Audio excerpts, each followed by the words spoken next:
ਹਨੇਰਾ ਹੋ ਗਿਆ ਤੇ ਮੈਂ 2-4 ਗੱਲਾਂ ਭੁੱਲ ਗਿਆ ਸੀ ਵੈਰੀ ਇੰਪੋਰਟੈਂਟ ਇਹਦੇ ਵਿੱਚ ਐਡ ਕਰਨੀਆਂ, ਜਿੱਦਾਂ ਕਿ ਮੈਂ ਸੇਫਟੀ, ਕ੍ਰਾਈਮ, ਹਰੇਕ ਜੋ ਵੀ ਜ਼ਿੰਦਗੀ ਦੇ ਨਾਲ ਰਿਲੇਟਡ ਚੀਜ਼ਾਂ ਹੁੰਦੀਆਂ ਉਹਨਾਂ ਦੀ ਗੱਲ ਕੀਤੀ, ਪਰ ਮੋਸਟ ਇੰਪੋਰਟੈਂਟ ਐਜੂਕੇਸ਼ਨ ਬਾਰੇ ਨਹੀਂ ਦਿਮਾਗ ਦੇ ਵਿੱਚ ਰਿਹਾ ਕਿ ਐਜੂਕੇਸ਼ਨ ਦਾ ਮੈਨੂੰ ਕੈਨੇਡਾ ਦਾ ਨਹੀਂ ਪਤਾ ਅਸਲ ਦੇ ਵਿੱਚ ਕਿ ਉੱਥੇ ਯੂਨੀਵਰਸਿਟੀਜ਼ ਫ੍ਰੀ ਹੈਗੀਆਂ ਕਿ ਨਹੀਂ ਹੈਗੀਆਂ। ਯੂਰਪ ਦੇ ਮੋਸਟਲੀ ਦੇਸ਼ਾਂ ਦੇ ਵਿੱਚ ਫ੍ਰੀ ਹੈਗੀਆਂ। ਸਪੇਨ ਦੇ ਵਿੱਚ ਜਿੰਨਾ ਕੁ ਮੈਨੂੰ 100% ਮੈਂ ਇਹਦੇ ਬਾਰੇ ਸ਼ੋਰ ਨਹੀਂ, ਪਰ ਜਿੰਨਾ ਕੁ ਮੈਨੂੰ ਪਤਾ, ਕਿਉਂਕਿ ਮੈਂ ਇੱਥੇ ਪੜ੍ਹਿਆ ਨਹੀਂ, ਮੈਂ ਜਿੰਨਾ ਕੁ ਪਤਾ ਕੀਤਾ ਉਹ ਇਹੀ ਆ ਕਿ ਬਹੁਤ ਥੋੜ੍ਹੀ ਕੋਸਟ ਦੇ ਵਿੱਚ ਯੂਨੀਵਰਸਿਟੀਆਂ ਅਵੇਲੇਬਲ ਨੇ। ਸਕੂਲ ਤਾਂ ਚਲੋ ਮੋਸਟਲੀ ਕੰਟਰੀਆਂ ਜਿੰਨੇ ਡਿਵੈਲਪ ਨੇਸ਼ਨਸ ਦੇ ਵਿੱਚ ਮੁਫਤ ਹੀ ਹੁੰਦੇ ਆ, ਕਿ ਜਿਹੜੀ ਫੀਸ ਆ ਉਹ ਨਾਮ ਮਾਤਰ ਹੁੰਦੀ ਆ, 100 ਯੂਰੋ ਮੰਥਲੀ ਜਾਂ 150 ਯੂਰੋ ਮੰਥਲੀ, ਚੰਗੇ ਭਲੇ ਕੋਰਸਾਂ ਜਾਂ ਡਿਗਰੀਜ਼ ਦੀ ਵੀ। ਜਿੱਦਾਂ ਕਿ MBBS ਦੀ ਡਿਗਰੀ ਆ, ਉਹ ਕਹਿੰਦੇ ਵੀ ਅਪਰੋਕਸੀਮੇਟਲੀ ਜਿਹੜਾ ਸਿਟੀਜ਼ਨ ਆ ਉਹਨੂੰ 15,000 ਯੂਰੋ ਤੱਕ ਹੁੰਦੀ ਆ। ਅਤੇ ਕਹਿੰਦੇ ਗੌਰਮੈਂਟ ਨੇ ਇੱਦਾਂ ਦਾ ਪਲਾਨ ਡਿਵੈਲਪ ਕੀਤਾ ਹੋਇਆ ਵਾ ਕਿ ਉਹ ਜਿਹੜੀ ਮਨੀ ਆ ਉਹ ਬਾਅਦ ਦੇ ਵਿੱਚ ਪੇ ਬੈਕ ਹੀ ਹੋ ਜਾਂਦੀ ਹੈ ਸਟੂਡੈਂਟਸ ਨੂੰ। ਅਤੇ ਉਸ ਤੋਂ ਇਲਾਵਾ ਜਾਣੀ ਕਿ ਜਿਹੜਾ ਮਾਹੌਲ ਆ ਉਹ ਸਾਡੇ ਪੜ੍ਹਨ ਲਿਖਣ ਵਾਲਾ ਹੈ ਨਹੀਂ ਗਾ ਇੱਥੇ। ਬਹੁਤ ਥੋੜ੍ਹੀ ਪਰਸੈਂਟੇਜ ਆ ਜਿਹੜੀ ਹਾਇਰ ਐਜੂਕੇਸ਼ਨ ਵਾਸਤੇ ਜਾਂਦੀ ਆ, ਅਤੇ ਕੈਨੇਡਾ ਦੇ ਵਿੱਚ ਉਹ ਬੈਟਰ ਆ। ਸੋ ਕਹਿੰਦਾ ਮਤਲਬ ਵੀ ਜਿਹੜਾ ਪੜ੍ਹਨ ਲਿਖਣ ਦਾ ਮਾਹੌਲ ਆ ਉਹ ਕੈਨੇਡਾ ਦੇ ਵਿੱਚ ਜ਼ਿਆਦਾ ਵਧੀਆ ਵਾ, ਉੱਥੇ ਬੈਟਰ ਆ ਕਿ ਉੱਥੇ ਲੋਕ ਪੜ੍ਹਦੇ ਆ। ਹੁਣ ਮਹਿੰਗਾ ਵਾ ਉੱਥੇ ਪੜ੍ਹਨਾ ਜਾਂ ਕਿੱਦਾਂ ਇਹ ਨਹੀਂ ਮੈਨੂੰ ਪਤਾ। ਅਤੇ ਇੱਕ ਚੀਜ਼ ਇੱਥੇ ਇਹ ਵਧੀਆ ਕਿ ਇੱਥੇ ਜਿੱਦਾਂ ਕਈ ਮੁਲਕਾਂ ਦੇ ਵਿੱਚ ਜਿਹੜਾ ਸਕੂਲ ਆ ਉਹ 5 ਤੋਂ ਸਟਾਰਟ ਹੁੰਦਾ ਜਾਂ 7 ਸਾਲਾਂ ਤੋਂ ਸਟਾਰਟ ਹੁੰਦਾ। ਉਹ ਇੱਕ ਵਧੀਆ ਗੱਲ ਵੀ ਹੈਗੀ ਇੱਕ ਸੈਂਸ ਦੇ ਵਿੱਚ ਕਿ ਬੱਚੇ ਨੂੰ ਕੋਈ ਵੀ ਟੈਨਸ਼ਨ ਨਹੀਂ, ਉਹਦੀ ਗਰੋਥ ਵਿਦਆਊਟ ਐਨੀ ਟੈਨਸ਼ਨ ਹੁੰਦੀ ਆ। ਜਿੱਥੇ ਇੰਡੀਆ ਦੇ ਵਿੱਚ ਆਪਣੇ 2-3 ਸਾਲ ਦੇ ਨਿਆਣੇ ਨੂੰ ਕਹਿਣ ਲੱਗ ਪੈਂਦੇ ਆ ABC ਸੁਣਾ, 1-2 ਸੁਣਾ, ਪਰ ਉੱਥੇ ਇਹਨਾਂ ਮੁਲਕਾਂ ਦੇ ਵਿੱਚ ਇੱਦਾਂ ਦਾ ਨਹੀਂ। ਪਰ ਸਪੇਨ ਦੇ ਵਿੱਚ ਇੱਦਾਂ ਕਿ ਤੁਸੀਂ 2.5 ਸਾਲ ਤੋਂ ਬਾਅਦ ਤੁਸੀਂ ਸਕੂਲੇ ਨਿਆਣਾ ਭੇਜ ਸਕਦੇ ਆ, ਜਿਹੜਾ ਇੱਕ ਡੇ ਕੇਅਰ ਹੁੰਦਾ ਵਾ ਕਿ ਉਹਦੇ ਵਿੱਚ ਉਹਨਾਂ ਪੜ੍ਹਾਉਣਾ ਲਿਖਾਉਣਾ ਕੁਛ ਨਹੀਂ ਹੁੰਦਾ। ਨਿਆਣਾ ਸੌਂ ਗਿਆ ਤਾਂ ਭਾਵੇਂ ਸੁੱਤਾ ਰਵੇ, ਜੇ ਉਹਨਾਂ ਨੇ ਸਕੈਚ ਸਕੁਚ ਕਰਾਈ ਜਾਣੇ ਜਾਂ ਖੜਾਈ ਜਾਣਾ। ਸੋ ਉਹ ਇੱਕ ਖਰਚਾ ਇੱਥੇ ਬਚ ਜਾਂਦਾ ਕਿ ਜਿੱਥੇ ਕੈਨੇਡਾ ਦੇ ਵਿੱਚ ਮੈਂ ਵੇਖਿਆ ਕਿ 500, 600 ਜਾਂ $1,000 ਤੱਕ ਮੰਥਲੀ ਇਹ ਵੀ ਇੱਕ ਖਰਚਾ ਬਣ ਜਾਂਦਾ ਬੱਚੇ ਦਾ, ਅਤੇ ਇੱਥੇ ਉਹ ਫ੍ਰੀ ਆ, ਉਹ ਵਿੱਚ ਇਨਕਲੂਡਡ ਹੁੰਦਾ।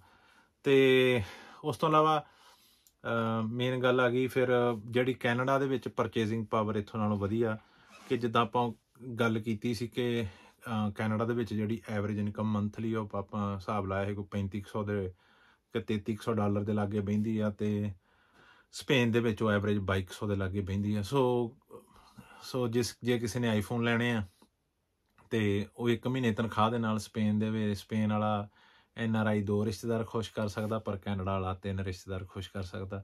ਸੋ ਇਹ ਉੱਥੇ ਪਰਚੇਜ਼ਿੰਗ ਪਾਵਰ ਵੱਧ ਆ। ਅਤੇ ਬਾਕੀ ਅਫਕੋਰਸ ਕਿ ਜਿੱਦਾਂ ਕਿਹਾ ਕਿ ਉੱਥੇ ਪੰਜਾਬੀ ਬਹੁਤ ਆ, ਅਤੇ ਪੰਜਾਬੀਆਂ ਨੇ ਆਪਣੇ ਪੰਜਾਬੀਆਂ ਲਈ ਰਾਹ ਵੀ ਬਹੁਤ ਪੱਧਰੇ ਕੀਤੇ ਆ, ਅਤੇ ਜ਼ਿਆਦਾ ਪੰਜਾਬੀ ਹੋਣ ਦੇ ਨਾਲ ਆਪਣੇ ਪੰਜਾਬੀਆਂ ਵਾਸਤੇ ਓਪਰਚੁਨਿਟੀਜ਼ ਹੋਰ ਜ਼ਿਆਦਾ ਕ੍ਰੀਏਟ ਹੁੰਦੀਆਂ। ਆਪਾਂ ਉਹਦੇ ਇੱਕ ਪ੍ਰਾਈਮ ਐਗਜ਼ਾਮਪਲ ਲੈ ਸਕਦੇ ਹਾਂ, ਸਿੱਧੂ ਮੂਸੇਵਾਲਾ, ਕਰਨ ਔਜਲਾ, AP ਢਿੱਲੋਂ, ਇਹ ਸਾਰੇ ਇੱਥੋਂ ਇੰਡੀਆ ਤੋਂ ਕਹਿੰਦੇ ਸਟੂਡੈਂਟ ਉੱਥੇ ਗਏ, ਅਤੇ ਉੱਥੇ ਉਹਨਾਂ ਨੂੰ ਇੱਕ ਮਿਊਜ਼ਿਕ ਇੰਡਸਟਰੀ ਬਣੀ ਬਣਾਈ ਮਿਲ ਗਈ, ਜਿਹਦੇ ਤੋਂ ਇਹ ਸੁਪਰ ਸਟਾਰ ਬਣ ਕੇ ਬਾਹਰ ਨਿਕਲੇ। ਜੇ ਇੱਧਰ ਆਏ ਹੁੰਦੇ ਅਤੇ ਆਈ ਥਿੰਕ ਨਹੀਂ ਸੀ ਇਹ ਗੱਲ ਕਦੀ ਵੀ ਨਹੀਂ ਸੀ ਬਣਨੀ। ਚਲੋ ਉਹਨਾਂ ਦਾ ਟੈਲੈਂਟ ਆ, ਆਪਾਂ ਉਹਨਾਂ ਦੇ ਟੈਲੈਂਟ ਦਾ ਨਰਾਦਰ ਨਹੀਂ ਕਰਦੇ, ਮੇ ਬੀ ਉਹ ਤਾਂ ਵੀ ਉੱਭਰ ਆਉਂਦੇ, ਪਰ ਆਈ ਥਿੰਕ 90% ਚਾਂਸ ਸੀ ਕਿ ਉਹਨਾਂ ਨੇ ਨਹੀਂ ਸੀ ਉੱਭਰ ਕੇ ਆਉਣਾ, ਜੋ ਉਹਨਾਂ ਨੂੰ ਕੈਨੇਡਾ ਨੇ ਬਾਹਰਤਾ। ਸੋ ਇਹ ਚੀਜ਼ਾਂ ਸੀ ਜਿਹੜੀਆਂ ਮੇਰੇ ਕੋਲ ਰਹਿ ਗਈਆਂ ਸੀ ਵਿੱਚ।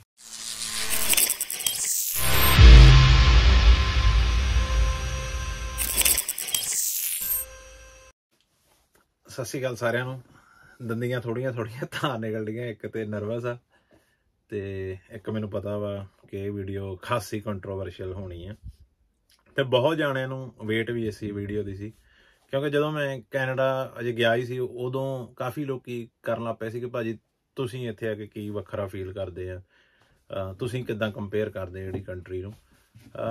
ਮੈਂ ਸੋਚਿਆ ਸੀ ਮੈਂ ਜਿੱਦਾਂ ਤੁਸੀਂ ਉੱਥੇ ਜਾ ਕੇ ਦੇਖੋਗੇ, ਮੈਂ ਜਦੋਂ ਉੱਥੇ ਸੀ ਅਤੇ ਮੈਂ ਕੁਛ ਵੀ ਬਹੁਤਾ ਨੈਗੇਟਿਵ ਨਹੀਂ ਸੀ ਕਿਸੇ ਵੀ ਗੱਲ ਬਾਰੇ ਕਿਹਾ। ਮੈਂ ਆਪਣੀ ਅਪਰੋਚ ਚੇਂਜ ਕਰਨ ਦੀ ਕੋਸ਼ਿਸ਼ ਕੀਤੀ ਕਿ ਨਹੀਂ, ਆਪਾਂ ਜਸਟ ਇੰਜੋਏ ਕਰਨਾ, ਆਪਾਂ ਕ੍ਰਿਟੀਕਲ ਨਹੀਂ ਹੋਣਾ, ਅਤੇ ਮੈਂ ਉੱਥੇ ਉਹਦੇ ਹਿਸਾਬ ਨਾਲ ਰਿਹਾ ਵੀ। ਪਰ ਮੈਂ ਇਹ ਵੀਡੀਓ ਕਰਨੀ 2 ਚੀਜ਼ਾਂ ਕਰਕੇ ਇੰਪੋਰਟੈਂਟ ਸਮਝੀ। ਇੱਕ ਤਾਂ ਕਿ ਉੱਥੇ ਇੱਕ ਬਹੁਤ ਇੱਦਾਂ ਦੀ ਦੁਨੀਆ ਰਹਿੰਦੀ ਆ, ਜਿਹੜੇ ਮੈਨੂੰ ਇੱਦਾਂ ਚੀਜ਼ ਆਉਂਦੇ ਸੀ ਕਿ ਭਾਜੀ ਇੱਥੇ ਆਇਆ, ਇੱਥੇ ਹੀ ਰਹਿ ਪਾ, ਹੁਣ ਪਿੱਛੇ ਨਾ ਜਾਈ, ਸਪੇਨ 'ਚ ਕੀ ਰੱਖਿਆ ਵਾ, ਯੂਰਪ 'ਚ ਕੀ ਰੱਖਿਆ ਵਾ।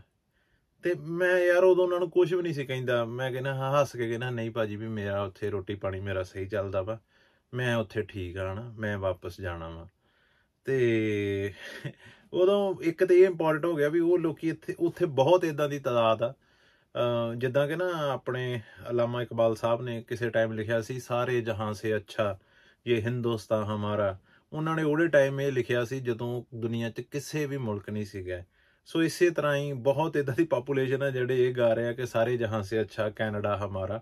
ਉਹ ਗਏ ਕਿੱਥੇ ਆ? ਇੰਡੀਆ ਤੋਂ ਸਿੱਧਾ ਕੈਨੇਡਾ।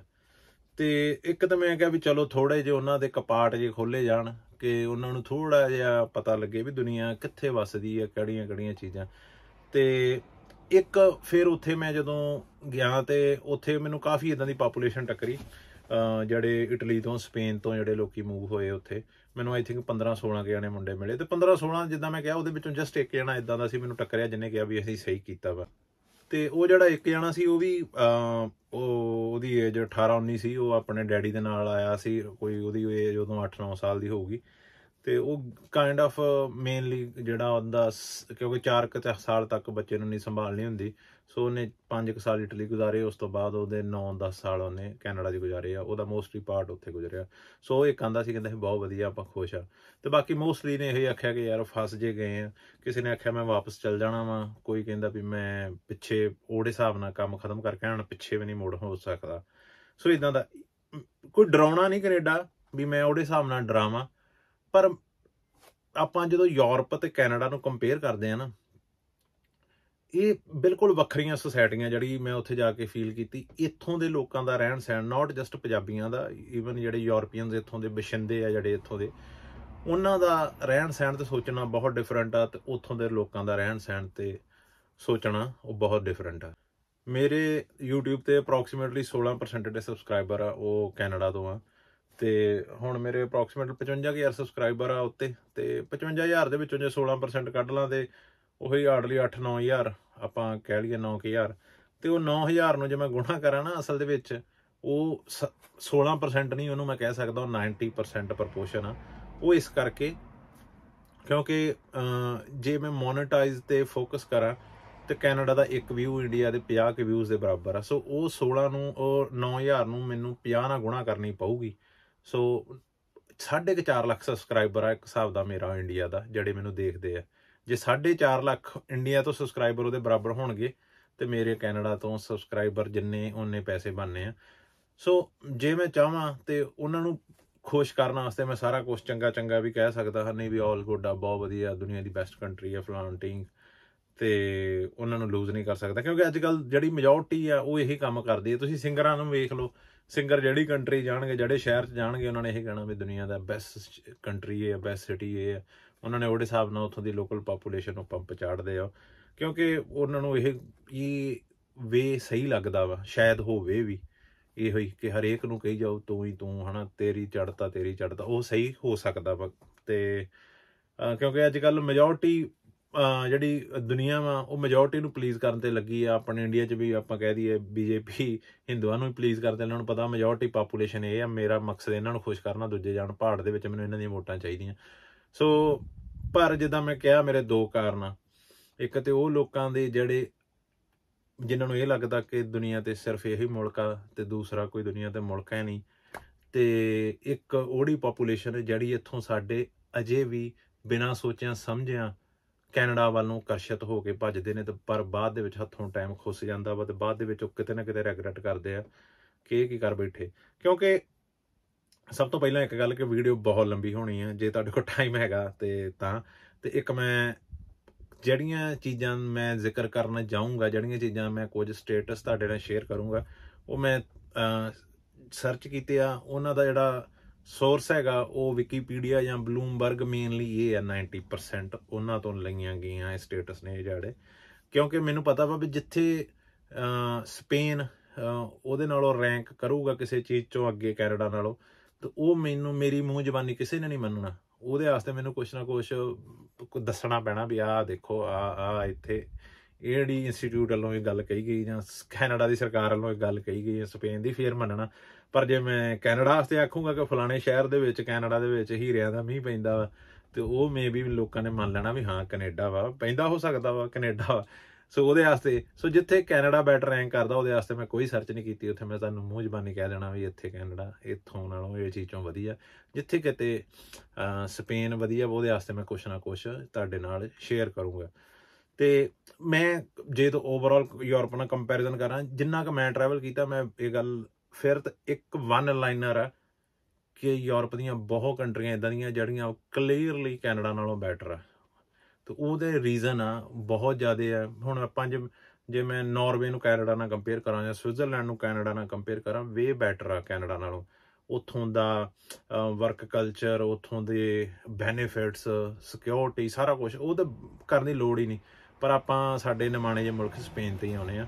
ਸੋ ਜੱਫਾ ਸਪੇਨ ਹੀ ਲਾਊਗਾ। ਸੋ ਮੇਰੇ team member Germany, Norway, Sweden ਉਹ ਬਸ ਵੱਟਾਂ 'ਤੇ ਬਹਿ ਜਾਣ ਸਾਈਡਾਂ 'ਤੇ, ਅੱਜ ਜੱਫਾ ਸਪੇਨ ਹੀ ਲਾਊਗਾ।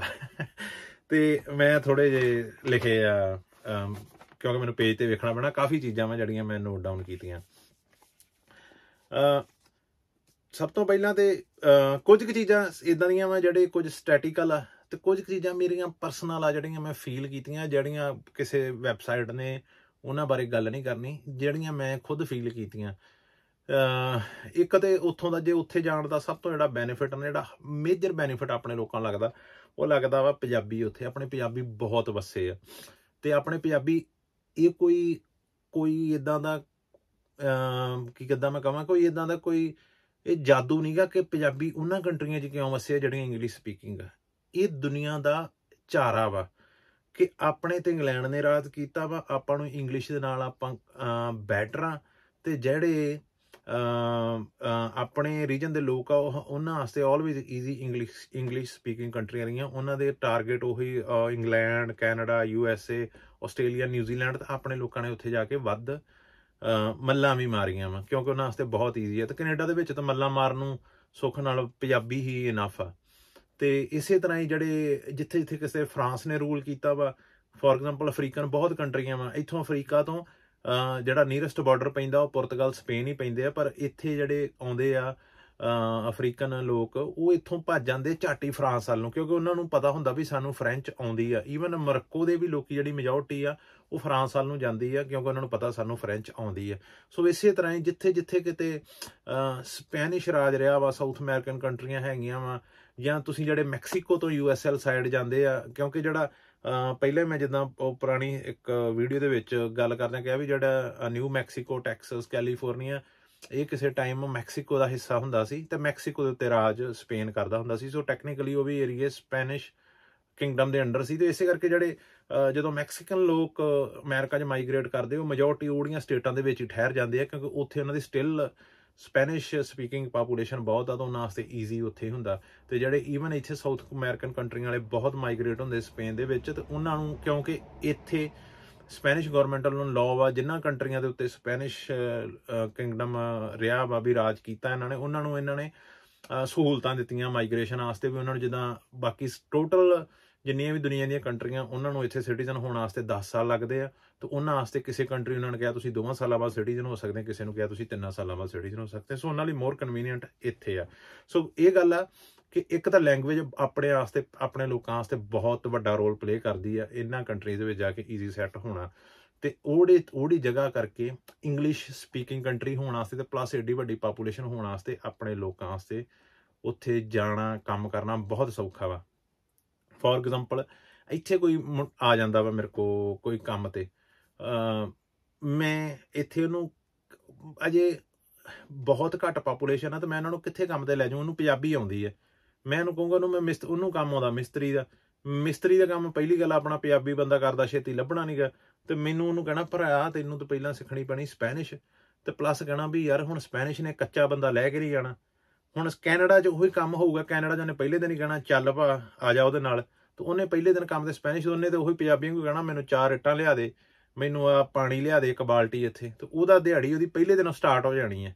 ਤੇ ਇੱਥੇ ਉਹ ਨਹੀਂ ਹੋਣੀ। ਸੋ ਇਹ ਜਿਹੜੇ ਤਰੀਕੇ ਦੇ ਨਾਲ ਕੈਨੇਡਾ ਬੈਟਰ ਆ, ਉੱਥੇ ਈਜ਼ੀ ਸੈਟਿੰਗ ਹੋ ਜਾਂਦੀ ਹੈ। ਤੇ ਓਕੇ, ਹੁਣ ਆਪਾਂ ਆਉਂਦੇ ਆ ਉਹਨੀਆਂ ਚੀਜ਼ਾਂ ਤੇ ਵੀ ਉਹਨਾਂ ਲੋਕਾਂ ਵਾਸਤੇ ਥੋੜਾ ਜਿਹਾ ਜਿਹੜੇ ਸੋਚਦੇ ਆ ਕਿ ਬੈਸਟ ਆ ਸਾਰਾ ਕੁਛ। ਤੇ ਮੈਂ ਉੱਥੇ ਜਾ ਕੇ ਦੇਖਿਆ ਮੇ ਬੀ ਮੈਂ ਰੌਂਗ ਹੋਵਾਂ, ਇਹ ਮੇਰੀ ਆਪਣੀ ਪਰਸੈਪਸ਼ਨ ਆ ਕਿ 95% ਲੋਕੀ ਕੈਨੇਡਾ ਦੇ ਵਿੱਚ ਕਿਸ਼ਤਾਂ ਦੇ ਚੱਕਰ ਦੇ ਵਿੱਚ ਫਸ ਕੇ ਬੈਠੇ ਆ, ਕਿਸ਼ਤਾਂ ਵਾਲੀ ਜ਼ਿੰਦਗੀ ਜੀ ਰਹੇ ਆ। ਉਹਦੇ 2-3 ਰੀਜ਼ਨ ਆ। ਉਹਦੇ 2-3 ਰੀਜ਼ਨ ਖੁਦ ਲੋਕੀ ਆਈ ਡੋਂਟ ਨੋ ਵੀ ਉਹਦੀ ਪਜਾਲੀ ਨੂੰ ਗਲੋਂ ਲਾ ਸਕਦੇ। ਉਹ ਆਈ ਥਿੰਕ ਮੁਲਕ ਦਾ ਕਸੂਰ ਘੱਟ ਆ, ਆਪਣੇ ਪੰਜਾਬੀ ਕਮਿਊਨਿਟੀ ਦਾ ਉਹ ਪ੍ਰੋਬਲਮ ਜ਼ਿਆਦੀ ਹੈ ਕਿ ਵੇਖ ਵਿਖਾਵੇ ਦੇ ਚੱਕਰ ਦੇ ਵਿੱਚ। ਬਾਕੀ ਉੱਥੇ ਉਹ ਹੈ ਵੀ ਜ਼ਿਆਦੀਆਂ ਕੈਪੀਟਲਿਸਟ ਕੰਟਰੀਆਂ ਵਾ, ਤਾਂ ਉੱਥੇ ਆਈ ਥਿੰਕ ਪੰਜਾਬੀ ਭਾਈਚਾਰਾ ਜ਼ਿਆਦਾ ਫਸਿਆ ਵਾ। ਪਰ ਜਿਹੜੇ ਲੋਕਲ ਵੀ ਉਹਨਾਂ ਦੇ ਆਲੇ ਦੁਆਲੇ ਵੀ ਇਦਾਂ ਦਾ ਸਿਸਟਮ ਬਣਾਇਆ ਗਿਆ, ਸੋਚ ਬਣਾਈ ਗਈ ਹੈ ਕਿ ਉਹਨਾਂ ਨੂੰ ਉਲਝਾਇਆ ਹੀ ਜਾਂਦਾ ਵੀ ਇਹ ਕਿਸ਼ਤਾਂ ਦੇ ਵਿੱਚ ਹੀ ਰਹਿਣ। ਉਹਦੀ ਇੱਕ ਫੋਰ ਐਗਜ਼ਾਮਪਲ ਮੈਂ ਦੱਸਦਾ, ਮੈਂ ਉੱਥੇ ਹਰੇਕ ਉਹ ਪਿੱਕੇ ਦੇਖੇ ਜਾਂ ਮਹਿੰਗੀਆਂ ਗੱਡੀਆਂ ਵੱਡੀਆਂ ਹੈ ਨਾ, ਪਿੱਕੇ ਦੇਖੇ। ਪਹਿਲੀ ਗੱਲ ਇੰਨੇ ਨੇ ਵੀ ਕੋਈ ਕੀ ਕਰਦਾ ਵਾ, ਦਫ਼ਤਰ ਜਾਂਦਾ ਵਾ, ਓਕੇ। ਇੱਕ ਤਾਂ ਇੱਦਾਂ ਵੀ ਨਹੀਂ ਗਾ, ਇੱਕ ਤਾਂ ਕੈਨੇਡਾ ਵਸਿਆ ਵੀ ਸਾਰਾ ਸ਼ਹਿਰਾਂ ਦੇ ਵਿੱਚ ਆ, ਵੱਡੇ ਵੱਡੇ ਜਾਂ ਤਾਂ ਹੋਵੇ ਵੀ ਪਹਾੜ ਭੂੜ ਲੰਘ ਕੇ 10 ਪਹਾੜ ਲੰਘ ਕੇ ਦਫ਼ਤਰ ਜਾਣਾ, ਜਿੱਦਾਂ ਕਿ ਯੂਰਪ ਦੇ ਵਿੱਚ ਇੱਦਾਂ ਦੇ ਆ ਕਿ ਹੁਣ ਕਾਫੀ ਲੋਕ ਇਹ ਵੀ ਕੰਪੈਰੀਜ਼ਨ ਕਰਦੇ ਆ ਕਿ ਸਵਿਟਜ਼ਰਲੈਂਡ ਤੇ ਕੈਨੇਡਾ 'ਚ ਕੀ ਫਰਕ ਲੱਗਾ। ਕੈਨੇਡਾ ਟੂ ਨੈਚੁਰਲ ਆ, ਬੈਸਟ ਆ ਜਿਹੜੇ ਕੰਮ ਦੇ ਵਿੱਚ ਕਿ ਜੇ ਬਿਊਟੀ, ਨੈਚੁਰਲ ਬਿਊਟੀ ਦੇਖਣੀ ਹੋਵੇ, ਮੈਨੂੰ ਨਹੀਂ ਲੱਗਦਾ ਵੀ ਸੋ ਫਾਰ ਮੈਂ ਜਿੰਨੀਆਂ ਕਿ ਕੰਟਰੀਆਂ 'ਚ ਗਿਆ ਕੈਨੇਡਾ ਨਾਲੋਂ ਵੱਧ ਕਿਤੇ ਹੋਊਗੀ। ਪਹਾੜ ਹੋਣਗੇ, ਇੰਨੀਆਂ ਨਹਿਰਾਂ ਹੋਣਗੀਆਂ, ਇਹੋ ਜਿਹੀ ਕੋਈ ਉਹਦਾ ਕੰਪੈਰੀਜ਼ਨ ਨਹੀਂ। ਪਰ ਸਵਿਟਜ਼ਰਲੈਂਡ ਦੇ ਉਹਦੇ ਵਿੱਚ ਕੀ ਫਰਕ ਆ, ਜਿੱਦਾਂ ਆਪਾਂ ਮੰਨ ਲਈਏ ਜੈਸਪਰ ਨੈਸ਼ਨਲ ਪਾਰਕ ਅਸੀਂ ਉੱਥੇ ਗਏ, ਬਹੁਤ ਸੋਹਣਾ, ਬਹੁਤ ਸੋਹਣਾ। ਪਰ ਸਵਿਟਜ਼ਰਲੈਂਡ ਕੀ ਆ, ਸਵਿਟਜ਼ਰਲੈਂਡ ਦੇ ਵਿੱਚ ਜੇ ਜੈਸਪਰ ਨੈਸ਼ਨਲ ਪਾਰਕ ਆ, ਜੈਸਪਰ ਨੈਸ਼ਨਲ ਪਾਰਕ ਦੇ ਵਿੱਚ ਲੋਕੀ ਰਹਿਣ ਡੇ ਪਹਾੜਾਂ ਦੇ ਵਿੱਚ, ਕਿਤੇ 50 ਦਾ ਪਿੰਡ ਆ, ਕਿਤੇ 100 ਦਾ ਪਿੰਡ ਆ। ਸੋ ਉੱਥੇ ਇਹ ਚੀਜ਼ ਵੇਖਣ ਨੂੰ ਬਿਊਟੀ ਲੱਗਦੀ ਹੈ ਕਿ ਜਿੱਥੇ ਕੈਨੇਡਾ ਦੇ ਵਿੱਚ ਖਾਲੀ ਪਹਾੜ ਦੀਦੇ ਆ ਤੇ ਉਹ ਸਾਰਾ ਕੁਛ, ਉੱਥੇ ਸਵਿਟਜ਼ਰਲੈਂਡ ਦੇ ਵਿੱਚ ਲੋਕਾਂ ਦੇ ਲੱਕੜਾਂ ਦੇ ਬਣੇ ਘਰ ਆ, ਵਿੱਚ ਉਸੇ ਤਰ੍ਹਾਂ ਦੀਆਂ ਪਹਾੜੀਆਂ ਦੇ ਵਿੱਚ ਉਹ ਵੱਖਰੀ ਤਰ੍ਹਾਂ ਦੀ ਬਿਊਟੀ ਲੱਗਦੀ ਆ, ਇਹ ਵੱਖਰੀ ਤਰ੍ਹਾਂ ਦੀ ਬਿਊਟੀ ਆ। ਸੋ ਸਵਿਟਜ਼ਰਲੈਂਡ ਦੇ ਵਿੱਚ ਤਾਂ ਮੰਨਿਆ ਕਿ ਪਹਾੜੀ ਦੇ ਵਿੱਚ ਕੋਈ ਉਹ ਏਡੀ ਉੱਚੀ ਤੇ ਰਹਿਣ ਡਿਆ, ਉਹਨੇ ਗੱਡੀ ਤੇ ਜਾਣਾ ਵਾ, ਦੂਰ ਜਾਣਾ ਵਾ। ਸਵੀਡਨ ਦੇ ਵਿੱਚ ਇਦਾਂ ਦਾ, ਇਹਨਾਂ ਕੰਟਰੀਆਂ ਦੇ ਵਿੱਚ ਵੀ ਪਿੱਕੇ ਨਹੀਂ ਯੂਜ਼ ਹੁੰਦੇ। ਕਿਉਂਕਿ ਜਦੋਂ ਮੈਂ ਕੈਨੇਡਾ 'ਚ ਕਈਆਂ ਨੂੰ ਪੁੱਛਿਆ ਵੀ ਯਾਰ ਏਡੀ ਗੱਡੀ ਤੁਸੀਂ ਕਿਉਂ ਲਈ, ਵੀ ਇਹ ਲੱਖ ਦੀ ਗੱਡੀ, $90,000 ਦੀ, ਲੱਖ ਦੀ ਗੱਡੀ, ਤੁਹਾਨੂੰ ਕੀ ਲੋੜ ਆ? ਉਹ ਕਹਿੰਦੇ ਬਰਫ਼ ਬੜੀ ਪੈਂਦੀ ਇੱਥੇ। ਫਿਰ ਮੈਂ ਸੋਚਦਾ ਯਾਰ ਬਰਫ਼ ਸਵੀਡਨ ਨਹੀਂ ਪੈਂਦੀ, ਨਾਰਵੇ ਪੈਂਦੀ ਆ, ਮੇਬੀ ਜ਼ਿਆਦਾ ਹੀ ਪੈਂਦੀ ਹੋਵੇ, ਤੇ ਇਹਨਾਂ ਦੇ 6-6 ਮਹੀਨੇ ਦਿਨ ਵੀ ਨਹੀਂ ਕਈ ਨਿਕਲਦਾ, ਰਾਤ ਰਹਿੰਦੀ ਹੈ। ਵੀ ਉੱਥੇ ਤਾਂ ਨਹੀਂ ਮੈਂ ਯਾਰ ਏਡੀਆਂ ਵੱਡੀਆਂ ਗੱਡੀਆਂ ਦੇਖੀਆਂ। ਸੋ ਆਈ ਡੋਂਟ ਨੋ ਵੀ ਉਹ ਕਿੱਦਾਂ ਗੌਰਮੈਂਟ ਜਿਹੜੀ ਚੀਜ਼ ਨੂੰ ਸੈੱਲ ਕਰਦੀ ਹੈ, ਉਹਨਾਂ ਨੂੰ ਉਹ ਮਾਹੌਲ ਇੱਦਾਂ ਦਾ ਬਣਾਇਆ ਗਿਆ ਕਿ ਤਾਂ ਜੋ ਲੋਕੀ ਜਿੱਥੇ 20 ਜਾਂ 25,000 ਦਾ ਲੋਨ ਗੱਡੀ ਦਾ ਲੈਣਾ, ਇਹ ਲੱਖ ਦਾ ਲੈਣ ਤੇ ਲੱਖ ਦੀਆਂ ਕਿਸ਼ਤਾਂ ਲਾਉਂਦੇ ਰਹਿਣ। ਸੋ ਪਤਾ ਨਹੀਂ ਉਹ ਕਿਹੜੇ ਹਿਸਾਬ ਨਾਲ ਟਰੈਪ ਕੀਤਾ ਗਿਆ ਕਿ ਉੱਥੇ ਇਹ ਸਿਸਟਮ ਹੈਗਾ। ਤਾਂ ਬਾਕੀ ਜਿੱਦਾਂ ਮੈਂ ਕਿਹਾ ਆਪਣੇ ਪੰਜਾਬੀ ਭਾਈਚਾਰੇ ਦੇ ਵਿੱਚ ਉਹਨੇ ਆਹ ਲੈ ਲਿਆ ਵਾ। ਮੈਨੂੰ ਇੰਦੀ ਨੇ ਬੜੀ ਦੀ ਗੱਲ ਦੱਸੀ, ਅਸੀਂ ਤੇ ਇੰਦੀ ਵੀ ਇੱਥੋਂ ਹੀ ਗਿਆ ਨਾ, ਤੇ ਉਹੀ ਗੱਲ ਅਸੀਂ ਗੱਲਾਂ ਕਰਦੇ ਸੀ। ਮੈਂ ਕਿਹਾ ਯਾਰ ਵੀ ਇਹ ਚੱਕਰ ਕੀ ਆ, ਤੇ ਉਹਨੇ ਦੱਸਿਆ ਸੀ ਵੀ ਇੱਥੇ ਮੇਨ ਪ੍ਰੋਬਲਮ ਇਹ ਆ ਕਿ ਹਰੇਕ ਬੰਦਾ ਜਿਹੜਾ ਵੀ ਪੰਜਾਬੀ ਰਹਿ ਰਿਹਾ ਵਾ, ਉਹਦੀਆਂ ਸਭ ਤੋਂ ਵੱਧ ਰਿਸ਼ਤੇਦਾਰੀਆਂ ਕੈਨੇਡਾ ਦੇ ਵਿੱਚ ਹੀ ਆ। ਉਹਦੀ ਮਾਸੀ ਵੀ ਸ਼ਾਇਦ ਇੱਥੇ ਰਹਿਣ ਡਈ ਆ, ਉਹਦੀ ਭੂਆ ਵੀ ਸ਼ਾਇਦ ਇੱਥੇ ਰਹਿਣ ਡਈ ਆ, ਉਹਦੇ ਚਾਚੇ ਦਾ ਮੁੰਡਾ ਵੀ ਸ਼ਾਇਦ ਇੱਥੇ ਰਹਿਣ ਡਿਆ। ਸੋ ਜਦੋਂ ਚਾਚੇ ਦੇ ਮੁੰਡੇ ਦਾ ਘਰ ਲਿਆ ਤਾਂ ਦੂਸਰੀ ਸਾਈਡ ਉਸੇ ਵੇਲੇ ਉੱਠ ਪੈਂਦੀ ਆ ਤਲਬ ਵੀ, ਓਕੇ ਉਹਨਾਂ ਨੇ ਘਰ ਲੈ ਲਿਆ, ਆਪਾਂ ਪਿੱਛੇ ਰਹਿ ਗਏ, ਜਾਂ ਭੂਆ ਨੇ ਘਰ ਲੈ ਲਿਆ, ਮਾਸੀ ਨੇ ਘਰ ਲੈ ਲਿਆ, ਉਹ ਆਪਣੇ ਤੋਂ 1 ਸਾਲ ਬਾਅਦ 'ਚ ਆਏ ਆ, ਉਹਨਾਂ ਨੇ ਉਹ ਗੱਡੀ ਲੈ ਲਈ, ਤੇ ਦੂਸਰੇ ਨੂੰ ਉਹਦੇ ਚੱਕਰ 'ਚ ਪੈਂਦੇ ਆ। ਪਲੱਸ ਆਪਣੀ ਏਡੀ ਵੱਡੀ ਪੰਜਾਬੀ ਕਮਿਊਨਿਟੀ ਹੋਣ ਕਰਕੇ ਉੱਥੇ ਇੱਕ ਪ੍ਰੋਬਲਮ ਹੋਰ ਆ ਵੇਖ ਵਿਖਾਈਏ ਦੀ, ਹੋਈ ਕਿ ਸੂਟਾਂ ਦੀ, ਗਹਿਣਿਆਂ ਦੀ, ਵਿਆਹਾਂ ਤੇ ਵੀ ਯਾਰ ਟੂ ਮੱਚ ਆ, ਹੈ ਨਾ।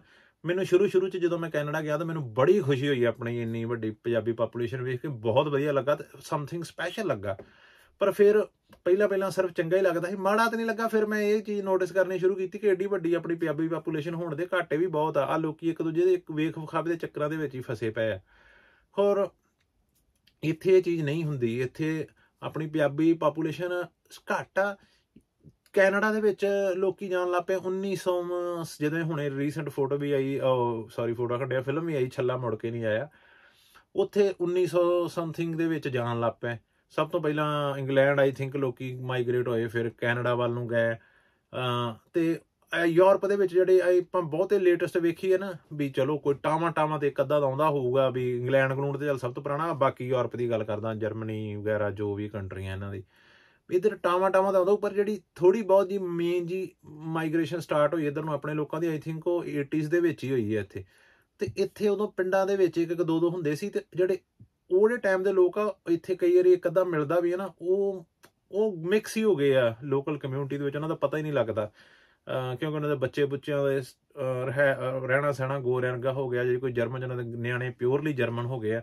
ਕੈਨੇਡਾ ਦੇ ਵਿੱਚ ਇਹ ਹੈ ਕਿ ਏਡੀ ਵੱਡੀ ਪਾਪੂਲੇਸ਼ਨ ਹੋਣ ਦੇ ਬਾਵਜੂਦ ਵੀ 3rd ਜਨਰੇਸ਼ਨ ਵੀ ਐਂ ਲੱਗਦਾ ਕਿ ਪੰਜਾਬੀ ਆ, ਵਿਚ ਇਜ਼ ਗੁੱਡ, ਚੰਗਾ ਵੀ ਆਪਾਂ ਕਹਿ ਸਕਦੇ ਹਾਂ ਕਿ ਉੱਥੇ ਏਡੀ ਵੱਡੀ ਪੰਜਾਬੀ ਪਾਪੂਲੇਸ਼ਨ ਆ, ਤੁਹਾਡੇ ਦੂਸਰੀ ਤੀਸਰੀ ਪੀੜ੍ਹੀ ਤੱਕ ਵੀ ਬੱਚੇ ਉਹਨਾਂ ਦੀ ਜਿਹੜੀ ਮੀਨ ਉਹ ਫਿਰ ਵੀ ਜਾਣੀ ਕਿ ਕਹਿ ਸਕਦੇ 60% ਉਹ ਪੰਜਾਬੀ ਹੈਗੇ ਆ। ਉਹਨਾਂ ਦਾ ਰਹਿਣ ਸਹਿਣ, ਉਹਨਾਂ ਦਾ ਕਲਚਰ ਜਾਂ ਮਾੜਾ ਮੋੜ ਜਿਹਾ ਹੁੰਦਾ ਵਾ। ਇੱਥੇ ਜਾਣੀ ਕਿ ਥੋੜ੍ਹਾ ਜਿਹਾ ਉਹ ਜ਼ਿਆਦਾ ਗੋਰੇ ਟਾਈਪ ਹੋ ਜਾਂਦਾ। ਤੇ ਇਹ ਤਾਂ ਚਲੋ ਗੱਲਾਂ ਦੇ ਆਪਾਂ ਆਵਾਂਗੇ ਬਾਅਦ ਦੇ ਵਿੱਚ। ਪਹਿਲਾਂ ਹੁਣ ਉਹਨਾਂ ਲੋਕਾਂ ਵਾਸਤੇ ਜਿਹੜੇ ਸੋਚਦੇ ਕੈਨੇਡਾ ਹੀ ਦੁਨੀਆ ਤੇ ਇੱਕ ਮੁਲਕ ਆ, ਉਹਨਾਂ ਵਾਸਤੇ ਮੈਂ ਥੋੜ੍ਹੇ ਸਟੇਟਸ, ਮੈਨੂੰ ਸਭ ਤੋਂ ਪਹਿਲਾਂ ਇੱਕ ਵੀਰ ਨੇ ਉਦੋਂ ਕਮੈਂਟ ਕੀਤਾ, ਕਹਿੰਦਾ ਇਨਫਰਾਸਟਰਕਚਰ ਬਹੁਤ ਘੈਂਟ ਆ। ਮੈਂ ਇੱਕ ਗੱਲ ਦੱਸਣਾ ਚਾਹੁੰਦਾ ਕਿ ਕਿਸੇ ਨੂੰ ਉਹੜੇ ਤਰ੍ਹਾਂ ਦੇ ਘਰ, ਨਵੇਂ ਘਰ ਬਣੇ, ਉਹ ਛੱਤਾਂ ਵਾਲੇ ਉਹੋ ਜਿਹੇ, ਉਹ ਸੋਹਣੇ ਲੱਗਦੇ ਆ। ਯੂਰਪ ਦੇ ਵਿੱਚ ਕੀ ਆ, ਯੂਰਪ ਬਹੁਤ ਪੁਰਾਣਾ ਵਾ। ਯੂਰਪ ਹਜ਼ਾਰ ਸਾਲ ਪੁਰਾਣੇ ਪਿੰਡ ਇੱਥੇ ਹੈਗੇ ਆ। ਜਿੱਦਾਂ ਮੈਂ ਕੱਲ੍ਹ ਇੱਥੇ ਰੀਸੈਂਟਲੀ ਪੁਰਤਗਾਲ ਦੇ ਵਿੱਚ ਇੱਕ ਥਾਂ ਵਿਜ਼ਿਟ ਕਰਕੇ ਆਇਆ, 1100 ਸਮਥਿੰਗ ਦੀ ਬਣੀ ਆ। ਸੋ ਇੱਥੇ ਉਹ ਸਟਿਲ ਘਰਾਂ ਦੇ ਵਿੱਚ ਲੋਕ ਰਹਿੰਦੇ ਆ ਪੁਰਾਣੇ, ਉਹਨਾਂ ਨੇ ਉਹੜੇ ਹਿਸਾਬ ਨਾਲ, ਜਿੱਦਾਂ ਮੈਂ ਕਿਹਾ ਮੈਂਟੈਲਿਟੀ ਹੀ ਡਿਫਰੈਂਟ ਆ ਇੱਥੇ ਲੋਕਾਂ ਦੀ। ਤੇ ਇੱਥੇ ਇਹ ਚੀਜ਼ ਆ, ਉਹ ਸੋਹਣੇ, ਉਹ ਘਰ ਸੋਹਣੇ ਉੱਥੇ ਨਵੇਂ ਬਣੇ ਹੋਣਗੇ, ਕਿਉਂਕਿ ਉਹ ਕੰਟਰੀ ਜਿੱਦਾਂ ਚੰਡੀਗੜ੍ਹ, ਜਿੱਡਾ ਕਿ ਚੰਡੀਗੜ੍ਹ ਪੁਰਾਣਾ, ਉਹ ਤੋਂ ਥੋੜ੍ਹਾ ਕੁ ਵੱਧ ਕੈਨੇਡਾ ਪੁਰਾਣਾ। ਕੈਨੇਡਾ ਜਿਹੜਾ ਮੇਨਲੀ ਜਿਹੜੀ ਵਸੋਂ ਹੋਈ 200-300 ਸਾਲ ਪੁਰਾਣਾ ਹੀ ਆ ਜੇ। 1500 ਈਸਵੀ ਦੇ ਵਿੱਚ ਪਹਿਲਾਂ ਤੱਕ ਉੱਥੇ ਕਬੀਲੇ ਲੋਕੀ ਰਹਿੰਦੇ ਸੀ। 15ਵੀਂ ਸਦੀ ਦੇ ਵਿੱਚ ਉੱਥੇ ਯੂਰਪੀਅਨ ਗਏ ਆ। 16ਵੀਂ-17ਵੀਂ ਸਦੀ ਦੇ ਵਿੱਚ ਉੱਥੇ ਕੰਸਟਰਕਸ਼ਨ ਸ਼ੁਰੂ ਹੋਈ ਹੈ। ਸੋ 300 ਸਾਲ ਜ਼ਿਆਦਾ। ਤੇ ਜਿਹੜਾ ਉਹ ਵੀ ਮੇਨ ਸ਼ਹਿਰ ਹੀ, ਜਿਹੜੀ ਉਹਨਾਂ ਸ਼ਹਿਰਾਂ ਦੇ ਦੁਆਲੇ ਵੀ ਜਿਹੜੀ ਮੇਨਲੀ ਕੰਸਟਰਕਸ਼ਨ ਹੋਈ 100 ਸਾਲ ਤੋਂ ਪੁਰਾਣੀ ਨਹੀਂ ਹੈਗੀ। ਸੋ ਇਸ ਕਰਕੇ ਉਹ ਵੈਲ ਪਲੈਨਡ ਸ਼ਹਿਰ ਵਸੇ ਆ। ਉਹਦੇ ਹਿਸਾਬ ਨਾਲ ਉਹਨਾਂ ਨੇ ਉਹ ਬਸਤੀਆਂ ਵਸਾਈਆਂ ਅੱਜ ਦੀ ਟਾਈਮ ਦੇ ਅਕੋਰਡਿੰਗਲੀ। ਸੋ ਉਹ ਨਿਊ ਹੋਣ ਕਰਕੇ ਆਪਾਂ ਇਹ ਨਹੀਂ ਤੁਸੀਂ ਦਾਅਵਾ ਕਰ ਸਕਦੇ ਕਿ ਉਹਦਾ ਇਨਫਰਾਸਟਰਕਚਰ ਬੈਟਰ ਆ। ਮੈਂ 2-3 ਚੀਜ਼ਾਂ ਐਗਜ਼ਾਮਪਲ ਦਊਂਗਾ। ਪਹਿਲੀ ਗੱਲ, ਮੈਂ ਦੇਖਦਾ ਸੀ ਕਿ ਏਅਰਪੋਰਟ ਤੋਂ ਕਿਤੇ ਜਾਣ ਵਾਸਤੇ, ਮੈਨੂੰ ਇਹ ਚੀਜ਼ਾਂ ਪਹਿਲਾਂ ਨਹੀਂ ਸੀ ਮੈਂ ਚੀਜ਼ਾਂ, ਜਦੋਂ ਇੱਥੇ ਨਵਤੇਜ ਭਾਈ ਹੋਣੇ ਆਏ, ਨਵੀਨ ਭਾਈ ਹੋਣੇ ਆਏ, ਇੱਥੇ ਆਏ ਸੀ ਨਾ USA ਤੋਂ, ਤੇ ਅਸੀਂ ਏਅਰਪੋਰਟ ਤੋਂ ਉਤਰੇ, ਉਹਨਾਂ ਨੂੰ ਅਸੀਂ ਪਿਕ ਕੀਤਾ ਬਾਰਸੀਲੋਨਾ ਏਅਰਪੋਰਟ ਤੋਂ, ਤੇ ਕਹਿੰਦੇ ਹੁਣ, ਮੈਂ ਕਿਹਾ ਆਜੋ ਬਾਹਰ, ਬੱਸਾਂ ਲੱਗੀਆਂ, ਆਪਾਂ ਟਰਾਮ ਹੈਗੀ ਆ, ਮੈਟਰੋ ਹੈਗੀ ਆ, ਵੀ ਉਹ 'ਚ ਚੱਲ ਜਾਣਾ। ਉਹ ਕਹਿੰਦੇ ਯਾਰ ਬੜੀ ਵਧੀਆ ਕਨੈਕਟੀਵਿਟੀ ਹੈ। ਤੇ ਮੈਂ ਕਿਹਾ ਹਾਂ ਵੀ ਇੱਦਾਂ ਹੀ ਹੁੰਦੀ ਹੈ। ਕਹਿੰਦੇ ਨਹੀਂ, ਉੱਥੇ ਚੀਜ਼ਾਂ ਘੱਟ ਆ ਫਿਰ ਮੈਂ ਉੱਥੇ ਕੈਨੇਡਾ ਜਾ ਕੇ ਵੀ ਚੀਜ਼ ਫੇਲ ਕੀਤੀ ਕਿ ਉਨੀ ਵਧੀਆ ਨਹੀਂ ਹੈਗੀ ਵੀ ਜਿਹੜੀ ਕਨੈਕਟੀਵਿਟੀ, ਇਨਫਰਾਸਟਰਕਚਰ ਜਿਹੜਾ ਹੈਗਾ ਨਾ, ਕਿਉਂਕਿ ਯੂਰਪ ਦੇ ਵਿੱਚ ਪਬਲਿਕ ਟਰਾਂਸਪੋਰਟ ਬਹੁਤ ਮੱਚ ਬੈਟਰ ਆ। ਫਿਰ ਮੈਂ ਚੈੱਕ ਕੀਤਾ, ਤੁਹਾਡੇ ਨਾਲ ਜਿਵੇਂ ਸ਼ੇਅਰ ਵੀ ਕਰਨ ਡਿਆ, ਵੀ ਵੈਨਕੂਵਰ ਦੇ ਏਅਰਪੋਰਟ ਤੋਂ ਉਤਰ ਕੇ ਜੇ ਆਪਾਂ ਐਪਸਫੋਰਡ ਜਾਂ ਜਿੰਨੇ ਚਿਰ ਆਪਾਂ ਸਰੀ ਪਹੁੰਚਦੇ ਆ ਨਾ ਪਬਲਿਕ ਟਰਾਂਸਪੋਰਟ ਤੇ, ਯੂਰਪ ਦੇ ਵਿੱਚ ਨਹੀਂ ਆਪਾਂ, ਮੈਂ ਇਸੇ ਕਰਕੇ ਮੈਂ ਇਕੱਲੀ ਸਪੇਨ ਦੇ ਵਿੱਚ ਉਹਨੇ ਟਾਈਮ ਦੇ ਵਿੱਚ ਬੰਦਾ ਆਲਮੋਸਟ 400 ਤੋਂ 500 ਕਿਲੋਮੀਟਰ ਟਰੈਵਲ ਆਪਣਾ ਕੰਪਲੀਟ ਕਰ ਜਾਂਦਾ। 10-15 ਮਿੰਟ ਟ੍ਰੇਨ ਦੀ ਵੇਟ ਕਰਕੇ ਵੀ। ਉਹਦੇ ਨਾਲ ਮੈਂ ਸਟੇਟਸ ਸ਼ੇਅਰ ਕਰ ਰਿਹਾ।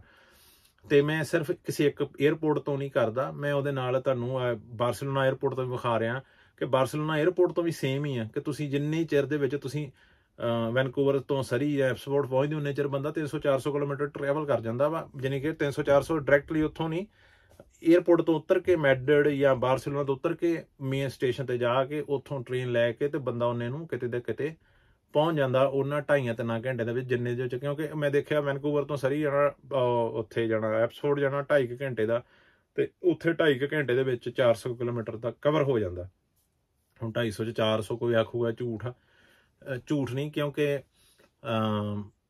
ਦੁਨੀਆ ਦੇ ਵਿੱਚ ਸਭ ਤੋਂ ਵੱਧ ਫਾਸਟ ਰੇਲਵੇ ਟਰੈਕ ਹੈਗੇ ਆ ਸਪੇਨ ਦੇ ਵਿੱਚ। ਸੈਕੰਡ, ਪਹਿਲੇ ਨੰਬਰ ਤੇ ਦੁਨੀਆ 'ਚ ਚੀਨ ਆ, ਜਿਹਦੇ ਕੋਲ ਸਭ ਤੋਂ ਵੱਧ ਫਾਸਟ ਰੇਲਵੇ ਟਰੈਕ ਹੈਗੇ ਆ। ਦੂਸਰੇ ਨੰਬਰ ਤੇ ਹੈਗਾ ਸਪੇਨ।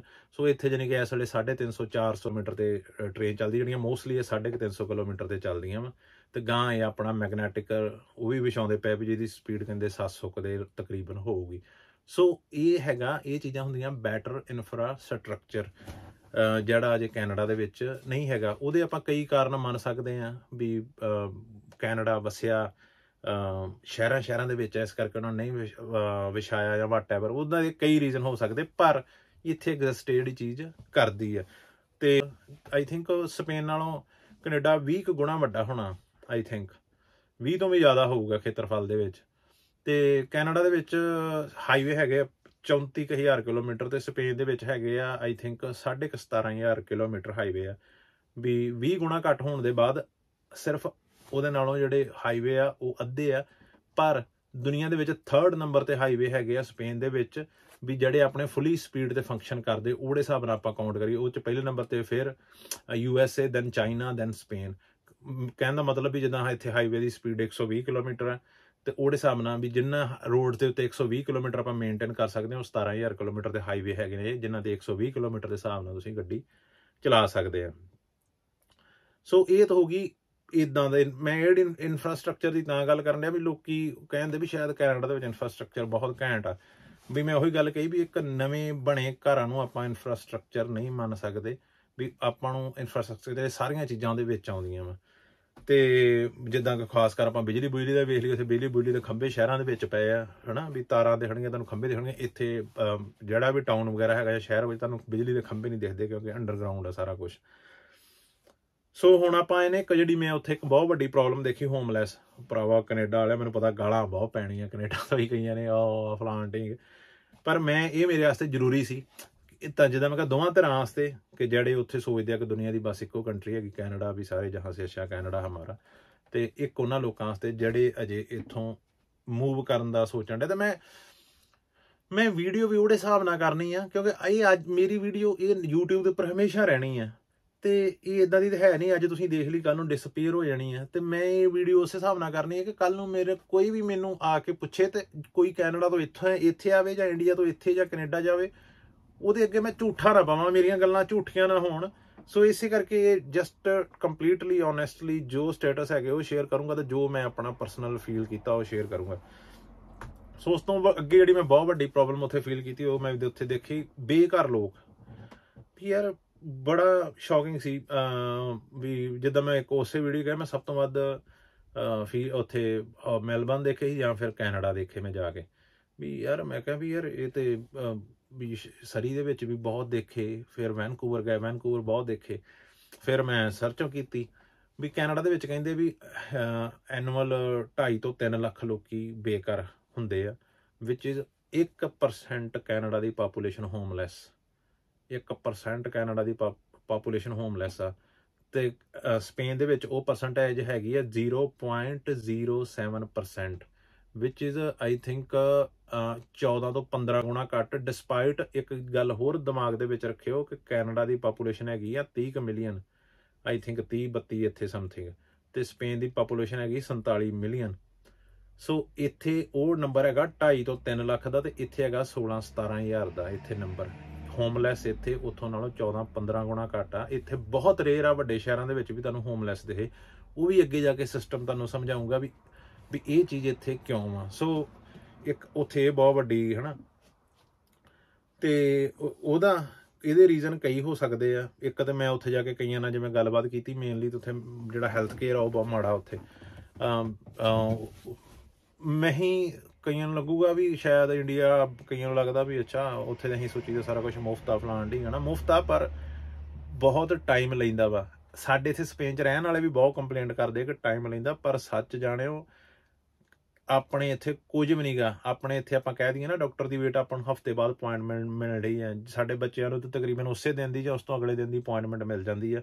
ਤੇ ਵਧੀਆ ਉੱਥੋਂ ਦੇ ਕਾਲ ਨਹੀਂ ਕਰਕੇ ਕੋਈ ਅਪੁਆਇੰਟਮੈਂਟ ਲੈਣੀ, ਕੋਈ ਕਿਤੇ ਹੋਰ ਨਹੀਂ ਕਰਨੀ। ਐਪਲੀਕੇਸ਼ਨ ਬਣੀਆਂ ਵਾ, ਐਪਲੀਕੇਸ਼ਨ ਦੇ ਉੱਪਰ ਤੁਸੀਂ ਆਪਣਾ ਡਾਟਾ ਭਰਿਆ ਵਾ, ਐਪਲੀਕੇਸ਼ਨ ਤੋਂ ਤੁਸੀਂ ਚੂਜ਼ ਕਰ ਸਕਦੇ ਆ ਡਾਕਟਰ ਨਾਲ ਜਾਂ ਨਰਸ ਨਾਲ ਅਪੁਆਇੰਟਮੈਂਟ ਆ, ਐਪ 'ਤੇ ਕਨਫਰਮ ਹੋ ਜਾਂਦੀ ਆ। ਸੋ ਉੱਥੋਂ ਨਾਲੋਂ ਬੈਟਰ ਸਿਸਟਮ ਆ। ਤੇ ਉੱਥੇ ਵੀ ਹੋਮਲੈਸ ਦਾ ਇਹ ਸੁਣਿਆ ਵੀ ਉੱਥੇ ਅਟੈਂਡ ਡਾਕਟਰ ਨੂੰ ਕਰਨ ਨੂੰ ਜਿਹੜਾ ਫ੍ਰੀ ਮੈਡੀਕਲ ਜਿਹੜਾ ਹੈਲਥ ਕੇਅਰ ਆ ਉਹ ਇੰਨਾ ਟਾਈਮ ਲੈਂਦਾ। ਕਈ ਵਾਰੀ ਲੋਕਾਂ ਨੂੰ ਸੱਟਾਂ ਪੇਟਾਂ ਲੱਗਦੀਆਂ, ਉਹ ਆਪਣੀ ਸੱਟ ਪੇਟ ਦਰਦ ਨੂੰ ਨਿਵਾਰਨ ਵਾਸਤੇ ਨਸ਼ੇ ਦੇ ਵਿੱਚ ਕਈ ਚੱਲ ਜਾਂਦੇ ਆ। ਤੇ ਉੱਥੋਂ ਵੀ ਬਹੁਤ ਜ਼ਿਆਦਾ ਹੋਮਲੈਸ ਤੇ ਜਿਹੜੇ ਡਰੱਗ ਐਡਿਕਟ ਹੋ ਕੇ ਇਹੋ ਜਿਹੇ ਕ੍ਰੀਏਟ ਹੁੰਦੇ ਆ। ਇਹ ਵੀ ਉੱਥੋਂ ਦਾ ਸਿਸਟਮ ਇੱਕ ਚੀਜ਼ ਕਰਦਾ ਵਾ। ਇੱਕ ਜਿਹੜੀ ਮੇਨ ਚੀਜ਼ ਚੱਕਰ ਹੈਗਾ ਉਹ ਲਿਵਿੰਗ ਕਾਸਟ ਦਾ ਹੈਗਾ ਕਿ ਲਿਵਿੰਗ ਕਾਸਟ ਬਹੁਤ ਹਾਈ ਆ। ਹਾਈਐਸਟ ਹੈਗੀ ਟੋਰਾਂਟੋ ਦੇ ਵਿੱਚ, ਉੱਥੇ ਹੈਗੀ ਆ $4975, ਤੇ ਮੌਂਟਰੀਅਲ ਦੇ ਵਿੱਚ ਲੋਐਸਟ ਹੈਗੀ ਆ $3038, ਤੇ ਸਪੇਨ ਦੇ ਵਿੱਚ ਅਪਰੋਕਸੀਮੇਟਲੀ ਹੈਗੀ ਆ 900 ਤੋਂ 1000 ਯੂਰੋ। ਤੇ ਅੱਗੇ ਆਪਾਂ ਆ ਜਾਈਏ ਵੀ ਜ਼ਿੰਦਗੀ, ਆਪਾਂ ਜ਼ਿੰਦਗੀ ਦੇ ਵਿੱਚ ਬੰਦਾ ਕਹਿੰਦਾ ਵੀ ਓਕੇ ਸਾਰੀ ਉਮਰ ਕੰਮ ਕਰਦਾ। ਪੈਨਸ਼ਨ ਹੁਣ ਆਪਾਂ ਕਾਸਟ ਦਿਮਾਗ ਦੇ ਵਿੱਚ ਰੱਖਿਓ ਵੀ ਲੋਐਸਟ ਕਾਸਟ ਹੈਗੀ ਆ 3038 ਮੌਂਟਰੀਅਲ ਦੇ ਵਿੱਚ, ਤੇ ਪੈਨਸ਼ਨ ਕੈਨੇਡਾ ਦੀ ਐਵਰੇਜ ਹੈਗੀ ਆ $750, $750 ਕੈਨੇਡਾ ਦੇ ਵਿੱਚ। ਕੋਈ 1000 ਕਿਸੇ ਨੂੰ 1200 ਵੀ ਮਿਲਦੀ ਹੋਊ, ਕਿਸੇ ਨੂੰ 1500 ਵੀ ਮਿਲਦੀ ਹੋਵੇ, ਆਪਾਂ ਇਹ ਤੋਂ ਡਬਲ ਵੀ ਲਾ ਲਈਏ, ਉਹਨਾਂ ਦੀ ਐਵਰੇਜ ਪੈਨਸ਼ਨ ਤੋਂ ਆਪਾਂ ਡਬਲ ਲਾ ਲੈਂਦੇ ਹਾਂ ਕਿ ਓਕੇ ਕੋਈ $1500 ਵੀ ਪੈਨਸ਼ਨ ਲੈਂਦਾ ਹੋਊ, ਵਿਚ ਇਜ਼ ਸਟਿਲ ਨਾਟ ਸਫੀਸ਼ੈਂਟ, ਜਿਹੜੀ ਅਜੇ ਵੀ ਉਨੀ ਨਹੀਂ ਹੈਗੀ ਕਿ ਤਾਂ ਜੋ ਇੱਕ ਬੰਦਾ ਪੈਨਸ਼ਨ ਵਾਲਾ ਆਪਣੀ ਜ਼ਿੰਦਗੀ ਗੁਜ਼ਾਰ ਸਕੇ। ਯਾਰ ਮੈਨੂੰ ਸਮਝ ਨਹੀਂ ਆਉਂਦੀ, ਇੰਨੀ ਪੈਨਸ਼ਨ ਦੇ ਨਾਲ ਲੋਕੀ ਜਿੱਥੇ ਐਵਰੇਜ ਰੈਂਟ ਹੁਣ ਇਸ ਵੇਲੇ ਬੇਸਮੈਂਟਾਂ ਦਾ 1000 ਤੋਂ ਇੱਕ ਕਮਰੇ ਵਾਲੀ ਬੇਸਮੈਂਟ ਦਾ ਉੱਥੇ ਰੈਂਟ 1100 ਆ ਹੁਣ, ਤੇ ਡਬਲ ਦਾ 2 ਕਮਰਿਆਂ ਵਾਲੀ ਦਾ ਤਾਂ 1500 ਦੇ ਲਾਗੇ ਛਾਗੇ ਹੈ ਨਾ, ਕਿਸੇ ਦਾ 1400 ਹੋ ਸਕਦਾ, ਕਿਸੇ ਦਾ 1700 ਵੀ ਹੋ ਸਕਦਾ।